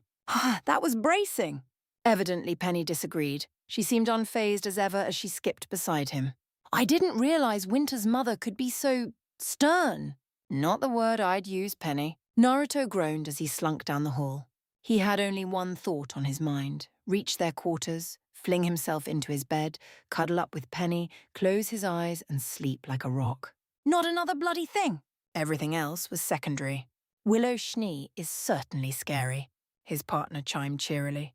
Should I upgrade my threat assessment of her? Nah, no need to wait. He frowned her way. You have threat assessments? For people? A chipper nod, innocent and pure. I do. Nope, not having that. Penny, no. Naruto clapped a hand to his forehead. You're human now. You can't go putting people into categories like that based on their danger index. It'll get you into trouble. But the general asked me to. She didn't bat an eyelash. Would you like to know who stands in the top 3? Naruto felt his brow furrow. She was trying to tell him something in a roundabout way. Words within words. He felt it in his bones. Well, fine. Humour me. Team RWB and ONJ. He palmed his face. Is this your way of asking me not to hurt them if they ever turn on us? She paused just ahead of him. I would prefer that you didn't. They are my friends. I can't make any promises. He caught up to her, pausing only long enough to hold her hand. And the third? Her smile took on a decidedly glassy quality. Arthur Watts. He'd read that name somewhere. Isn't he supposed to be dead? My assessment has not changed. She shook her head. I believe he is alive and a threat to Atlas. The attack with Tyrion suggests as much. Funny. I thought you'd put Cinderfall up there in the ranking. I believe that I can kill her as I am now. No, with your training, I'm certain of it. Her smile gained an edge that hadn't been there before. I am combat ready. That wasn't even a boast on her part, but certainty. Penny did not brag, nor did she say anything. She thought she had a decent chance of killing Salem's so-called maiden puppet. Then she likely could. With him and CL aiding her. No contest. Even less of one if they brought help. Moreover, he secretly agreed with Penny's assessments. Cinderfall might think herself a threat, but in truth, she wasn't. Like any enemy of Atlas, he'd taken great pains to research her abilities. Jaime had eyes and ears just about everywhere these days, whether the world knew it or not. The reach of Atlas was long and he'd used it well. He'd pored over fragments of footage from the fall of Beacon, dug up records from the assault on Haven. accessed hidden cameras secreted away in the school's vault. The videos there, the battle he'd seen, had proven illuminating. She was powerful to be sure, but with an reliance on fire that bordered on outright stupidity. Why limit herself? Maidens could use all the elements, yet she'd only used ice once. Even with the winter maidens might split between them both. Penny and Winter could use just about every element. Fire did not come easily to them given their season, but they could at least conjure it in a pinch. Cinder was powerful to be sure, but prideful. Arrogant. Pride came before the fall, if one would excuse the pun. He knew more than a few ways to use that ego against her. Her childhood wasn't exceptional. Abandoned at a young age, taken an orphanage in Mistral, only to be bought by some prissy prude and shipped to Atlas. Cinder had been brought to a hotel known as the Glass Unicorn. From there, the details were sketchy. There had been murders. A fire. The hotel building still existed, but it was no longer under the same name or management. From there, the trail would have gone cold, but with Seal and Penny's help, he kept digging. They'd found further mentions of her in a local huntsman's file, a man named Rhodes. He'd recommended Cinder for advanced huntress training several times. Once she was of age, would have had a place in Atlas initiation, if not the academy outright solely by his recommendation. Yet there were no records of her there. Clearly something had gone wrong. So they'd sought Rhodes, tracked him down. Remarkably, the man was still alive after these years, though those years had changed him. He'd met an old wreck of a man, badly burned and missing a leg, barely able to walk for more than an hour at any given time. His hunting days were long gone, but his mind remained, and what a treasure trove it was. All in all, it painted a rather concerning picture. This was someone who had been used, abused, betrayed.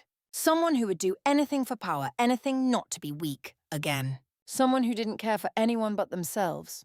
Under any other circumstance, he might have pitied Cinder. And he did. Rather, he pitied the child she'd been. Whoever she once was, she'd lost all semblance of sympathy when allied herself with Salem.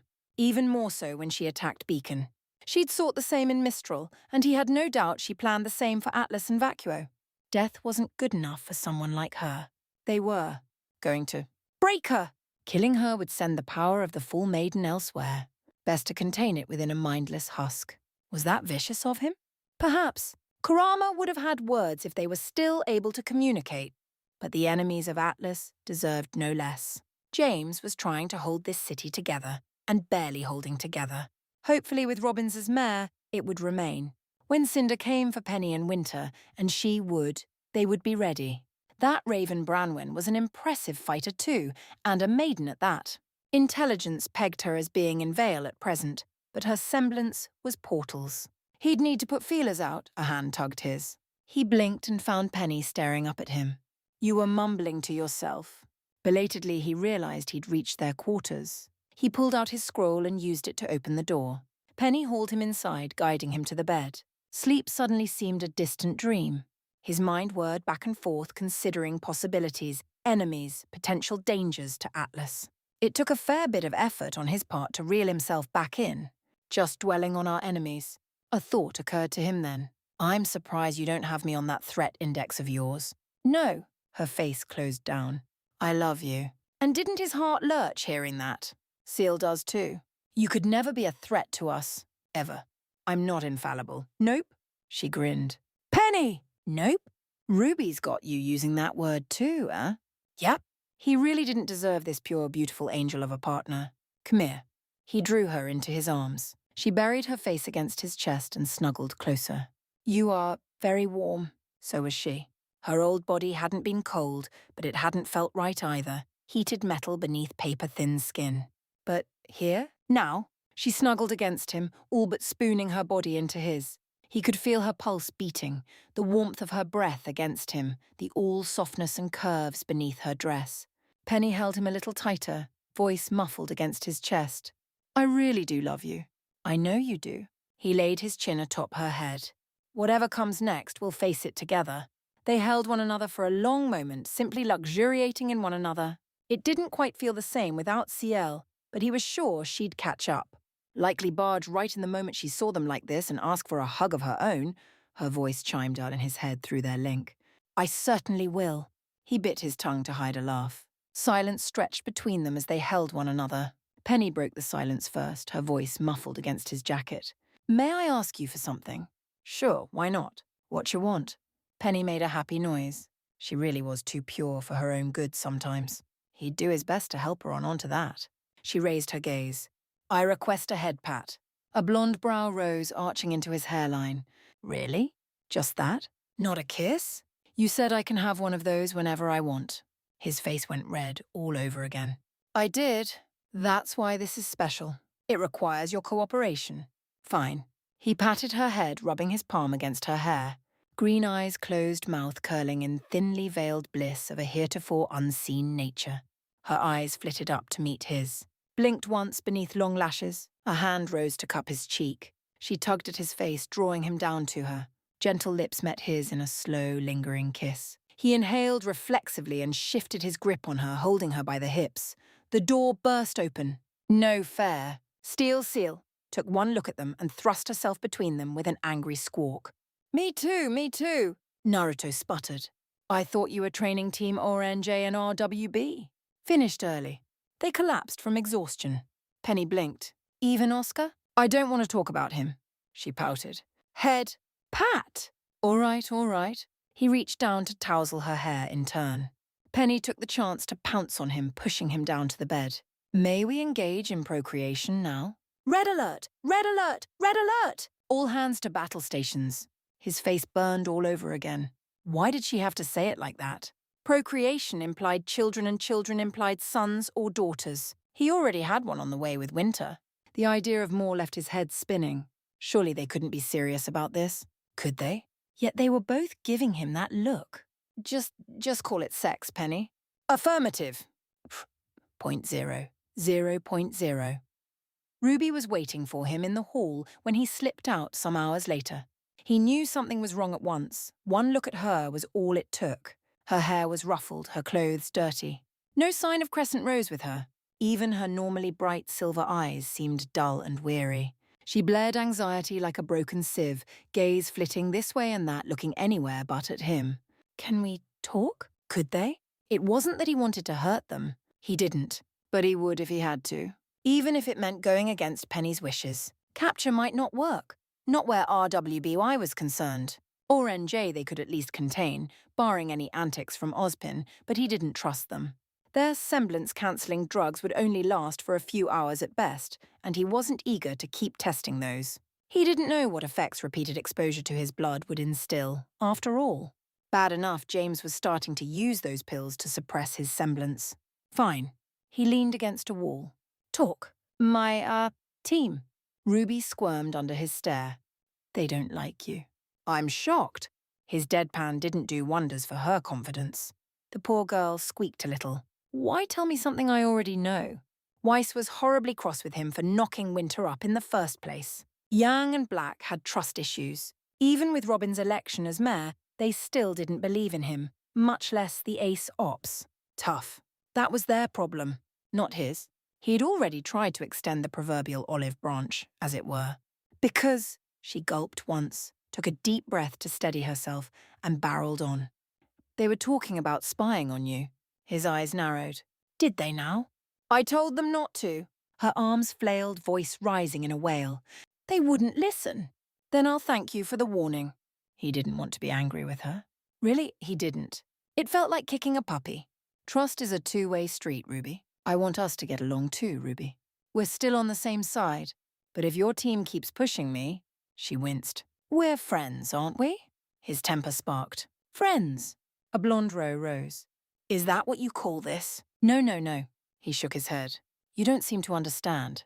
I've always been loyal to my friends. Always. That hasn't changed, even after being frozen in ice. I'm loyal to James. Penny. Ciel. Winter. Robin. They're my friends.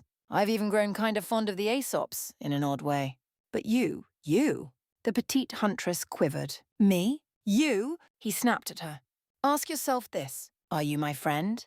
Have you, from the moment we met, done anything I would even remotely consider friendly? Have you tried to get to know? To understand my morals? My values? What do you base our friendship on? Your silence is the answer. It hurt, twisting the knife like that, but the truth needed to be said. We're allies, sure. On the same side for the time being? But friends? I don't know you. You don't know me. Yet I do know this. Atlas will never fall. Why, you ask? Because I am here. This city's given so much to me. I will not let it fall, even if I have to prop it up with my corpse. Do you understand? Naruto. Don't you Naruto me? He clicked his tongue at her. You're running out of time. We might be making some decisions in the coming days that you won't find popular. Sooner or later, you'll have a choice to make. I hope for your sake that it's the right one. And if it isn't, she knew the answer. He knew she did. She just wanted to hear him say it. Why is always me? Naruto sighed aloud. It was an ugly, angry sound. I am so very tired of this. Naruto, I'll take you down. The casual admittance rattled her. There. Is that what you want to hear? Are you happy now? His blue eyes were colder now, burning with some unfathomable emotion she couldn't comprehend. It isn't something I want to do. It'll upset me and probably devastate Penny, but I won't let you run roughshod over everything we've worked for. A pang of resignation stabbed at his chest flashed as he remembered Penny's words. It'll be painless if that's any consolation any say in it. I can promise that much. You wouldn't even try to capture us. With your semblances? He scoffed. Not a chance. You'd break out of any cell we put you in and cause havoc. No, if it comes to a fight, I'm putting you and Team ONJ down hard. Speaking of which, she tensed, doubtlessly fearing an attack. What's your end game? A startled blink. What? Your plan? He pushed off the wall to tower over her. Don't play stupid, anger sparked in her eyes. Then don't act stupid, no! He sliced a hand through the air, startling her. No more of your word games. How do you intend to deal with Salem? When she didn't answer, he thumbed his chin. I gotta admit I'm curious. You can say stand your ground and hope you all you like, but hope means nothing without a plan. You must have a fantastic one if you're this confident. She chewed her lip. Sure.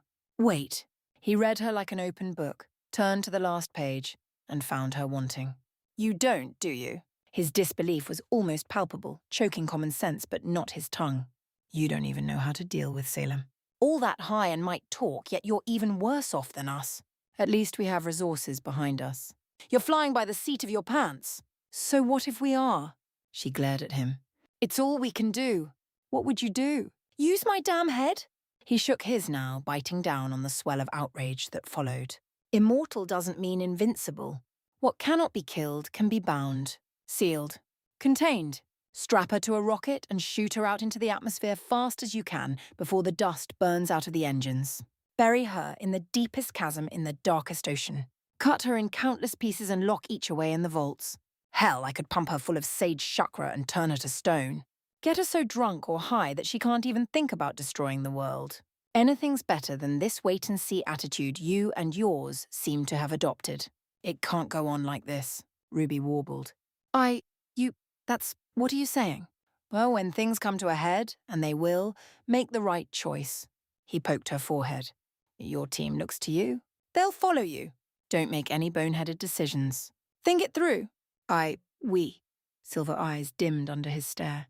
She hung her head. I'll do what I have to. You will try, Ruby. You will certainly try. He walked away. A faint sniffle echoed after him. Naruto closed his heart to it and kept walking. Chapter 16. Penny, are you sure about this? I am certain. Revealing myself will draw Cinder out. You said so yourself. Don't change the subject. I said a lot of things. This is risky, really risky, even for you. I am not afraid. Well, maybe I am. Just a little. But you and Steel will protect me. I have faith in you. Thanks. All right then, Miss Wintermaiden. Let's put on a show Mantle won't forget. Here's what we're going to do. Tilda far from home. Fire and ice. Are you in position? Naruto touched 2 fingers to his headset. We're with Robin, James. Bringing her up to Atlas now. Good. He heard a weary sigh echo on the other end of the line. Make sure she's secure. If anything happens to her under our watch... Affirmative, sir. Penny saluted beside him, despite the fact that the general couldn't see it. We are combat ready. Penny, no. Steel palmed her face. We're not here to start a fight, remember? Guard duty. This is not that. Honestly, you can be so reckless sometimes. Robin hid a smile behind her palm. Reckless is as reckless does. His companion glowered at her. Not helping, ma'am. Penny giggled. Oi! The half-maiden didn't wilt a bit, bless her pure little soul. She only smiled. Naruto smiled and nudged her with an elbow. She winked back his way. Everything was proceeding according to plan. Her boundless enthusiasm aside, they were here to set a trap, not walk into one. It would be soon now, he knew. Their enemies wouldn't ignore the opportunity before them. At least Ciel Steel seemed to understand that. The Aesops are standing by up here. Ironwood's voice came through, distracting him once more. Team BRIR will meet you at the hangar. Naruto grimaced. Right, the mercenaries. He'd met them briefly. Their semblances were certainly memorable, if nothing else. Hope you're paying those girls well? Unabashedly so. The ghost of a smile touched his whiskered cheeks. They'd prepared as best they could. All that remained was to set out. Can we go now? Robin planted a fist on her hip. We've been hiding in this damn shed forever. My leg's falling asleep. We gonna leave, or what? Hangar's only a 5-minute walk from here. Ciel opened the door a crack, peeked out and touched a hand to her forehead. Her eyes flashed beneath the visor she wore. We'll keep a tight formation. Stay between the three of us at all times until they take the bait. A crooked grin tugged at the corner of Naruto's mouth. Is our package ready? Now it was Penny's turn to smile. She shifted the satchel on her back. Yes. I prepared it to your specifications. Robin sighed. You three are seriously scary when you smile like that. Penny and Ciel exchanged a glance and giggled. Exactly that. In short order, they were out in the streets of Mantle once more. Robin was officially part of the Altus Council now, with all the rights and privileges that came with such an esteemed seat. Despite such, she insisted upon living down here with her happy huntresses, leaving only for council meetings. Inconvenient, perhaps, but it factored into today's scheme quite nicely. As such, they were entrusted with escorting her safely to and fro from Atlas. Him, Penny, and Ciel. If any harm were to befall her in the eyes of the public, disaster would follow. Accusations would be bandied about. Fingers would be pointed. 3 guesses as to whom they would condemn. First 2 didn't count. The streets of Mantle were peaceful for the time being, but that peace balanced on a razor's edge. So long as Atlas and Mantle worked together, so long as they cooperated, so long as Salem's agents didn't try to stir the pot again, which they would, of course, they were counting on the latter. Someone would try to strike at Robin, he knew. It was merely a matter of when, not if. They had to. They had no choice. Killing her would be the quickest way to destabilize the kingdom. With Tyrion captive, they'd lost one of their most powerful agents. Watts wasn't a frontline fighter. He'd send others to do his dirty work, which meant, well, it went without saying. Team ORNJ, Saint-Jean, still under house arrest for dereliction of duty, were waiting in the wings, while RWB, well, he didn't know where they'd been sent and he didn't rightly care to hear the details. Something about helping Pietro and Winter with the Amity project. That was all he knew. Things were tense between them after his last argument with RWBY. Penny had tried to mend bridges there and failed. He prayed the little Rose would take his words to heart, because it didn't look like her team would. Weiss still believed he had something to do with the death of Jacques. Blake doubted every move they made. Young questioned everything. And for what? Because they thought they knew better. Because they wanted to stand their ground. Because they were big goddamn heroes. Honestly, their surliness was beginning to grind on his last nerve. He'd already warned them, and still they didn't listen. Questions were all well and good, but this passive-aggressive crap needed to stop. If he didn't, he'd have to sit the 3 of them down and teach them a lesson. Doubtless that would come to a head sooner or later. But for now, there was work to be done. Don't be so twitchy, Robin muttered under her breath as they walked. You're making me nervous. Good, he whispered back, not looking her way. His gaze strayed to the skyline. Dark clouds. A storm was coming. Then you're not stupid. You know why we're here. I do. She flicked him a black look. Cut the crap. I'm no wallflower kid. I'm a full-fledged huntress. I can help you 3. No, you can't. He shook his head. Not against what we're about to face. Penny? She turned her gaze to the skies, one eye burning with green flame. The clouds rumbled overhead as the dark clouds swept in. Gasps went up in the streets and civilians sought shelter, fearing a blizzard or worse. Just as well. They'd need the alleys clear for what they had planned. RWBY ignored them. I can defend myself. He looked at her, unable to hide his smile. I know, as our dear general would attest. The huntress made a strangled noise, heat spearing through her tan face as she looked away. No idea what you mean. Hmm. He smiled in return, guiding her around a roadblock. All those late-night council sessions between you and him were purely for the sake of Atlas, I'm sure. Her face was positively pink now. That doesn't prove anything. Well, you've also been walking crooked all day, Seal remarked. Have I? Robin stilled. Shit. That was a lie. Brat! Robin, I get it. Naruto took her elbow to the ribs without complaint and shrugged one shoulder as he guided her down the street. The two of you want what's best for the kingdom. That includes Mantle. You bonded over it these last few weeks. I'm happy for you. James deserves a little happiness, but know this. His gaze sought hers. If you're using him, or worse, if you break his heart, we'll be having words. She shot him a lopsided grin. And here I thought you'd threaten to kill me. Was he really that terrifying? I don't kill for petty reasons. No, you just make your enemies wish for death. You're learning. His sixth sense shrieked a warning. So did his headset. Contact! High above them, the clouds funneled as someone wrenched control away from Penny. Only another maiden could do such. He wasn't at all surprised when a jagged bolt of lightning shot forth from their Mukri depths to spear down at them. He stepped in and slapped it aside with an open palm. Pain snarled up his arm as the skin there smouldered. He grit his teeth against it, conjured a Rasen shuriken to his palm and flung it up into the cloud formation. It cut right through the magic as he knew it would. A shadow fell over them. Robin whirled. Her crossbow unfurled in an instant, and her would-be assassin took a bolt to the shoulder for their trouble. A masked woman with red hair tumbled to the ground and came up with a scowl gripping her arm, the other bearing a wicked ebony black blade in hand. Seal moved to face her, only to be intercepted her as a second combatant entered the fray. He had time enough pink and brown hair, mismatching eyes, a challenging smile, and a black top hat laced with red. Then she was among them. A razor-thin blade kissed his cheek, drawing blood as he dodged aside. Whoever she was fast. Very fast indeed. But not nearly fast enough. His arm hooked out, catching the girl's throat in a lariat to fling her the while. His attacker didn't utter a word. Didn't so much as make a sound. It was almost eerie. And what about the woman wearing the white fang mask? Jean had sworn he'd seen someone who looked just like her. Was she real? A disguise? An illusion? It didn't matter. She'd attacked them all the same. Her fate was sealed.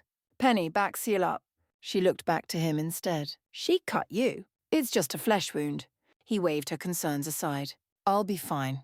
She still hurt you. She scowled back at the mute girl. May I kill her? He shrugged a shoulder her way. If you can. She stomped toward the silent girl. Activating execution protocols. Exterminating with extreme prejudice. Yeesh, she really was scary when she was angry. 2 down. He'd expected reinforcements, but where was... Light danced in his peripherals. Oh, hell. This was gonna sting. He flung himself in front of Robin. Fire slammed into his back. He grit his teeth. Chakra flexed. Nanites rushed to the source of the wound, mitigating the worst of the injury. It did nothing for the pain. He heard Seal yelp across their connection, whether in anger or outrage, he didn't know. But he knew precisely what he was feeling in this instant. I'm sorry, a familiar voice crooned, smugly sardonic in its mirth. Does that hurt? It looks like it does. Time to go, Robin. For once, the Huttonress listened. More so, as he crossed his fingers and created a quarter of clones to shepherd her away. So you're the secret weapon Atlas seems so proud of. His unseen attacker prattled on. Are you done already? And here I was hoping for a challenge. His hand snapped up. A kunai erupted from his sleeve and launched itself over his shoulder. The pained hiss that followed was music to his ears. I've got to hand it to you. Naruto's grimace turned into a smile as he pivoted to face them. You're an even bigger idiot than I thought. Excuse me? Sure enough, Cinderfall glared back at him in all her black finery, her lone golden eye narrowed in a vicious slit. Fool of a girl. They'd baited the trap, let slip that Penny possessed the Winter Maiden's power, though only a portion. And like any starving animal, she'd come running. You heard me, he chortled softly, rising to his feet. This must be my lucky day. Uncertainty flickered across Fool's face. She looked left, then right, fearing an ambush. When none came, she sneered. How so? Simple. He cracked his knuckles and started towards her. Today's the day I break you. You? She scoffed.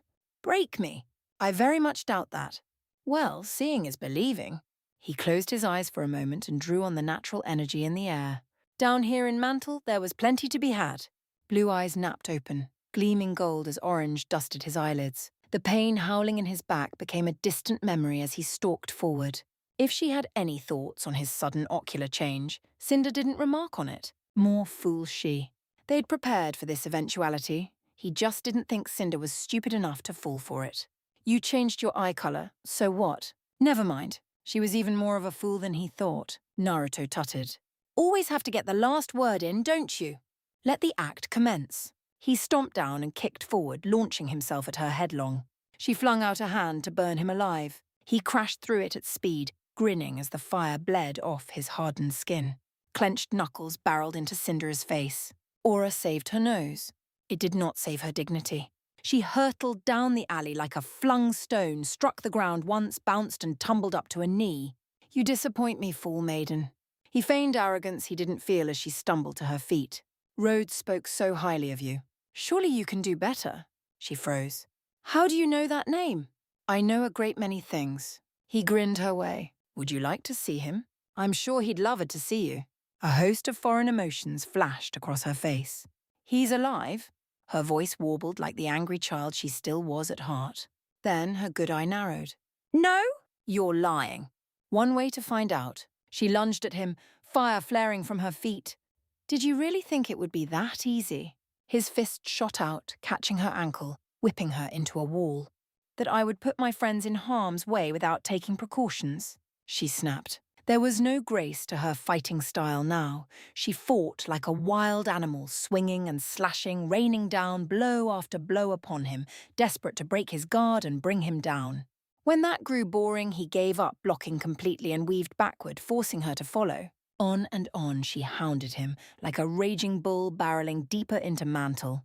All the while, he kept one eye on her grim arm at all times, refusing to let it near him. Best not to let that thing touch him. He didn't know if could screw up his nanomachines, but he wasn't about to risk it. Where is he? Tell me. Not a chance. He yawned and ducked a feral swipe. You won't harm a hand on his heads, she scoffed. So you'll kill me then? The power will never be yours. Ack? Who said anything about killing you? You think you're strong? He chuckled and shook his head, blonde bangs swaying side to side. Girl, you're wearing all black. A seamless parry shattered her blade on his nanite-hardened forearm, to which he swept in and blasted the breath from her lungs. You've got an eye patch, for crying out loud. A casual toss launched her away. You're just a cheap knockoff of a real maiden. No! Her golden eye blazed with hateful fire as she climbed to her feet. No, no, no, I'm the upgrade. You want an upgrade? I'll show you one. Steal. He whistled. Release restraint level. Her hurt her excited voice in his head. Which level would that be? Naruto's smile was all teeth. 0. A shadow fell over Cinder. She screamed.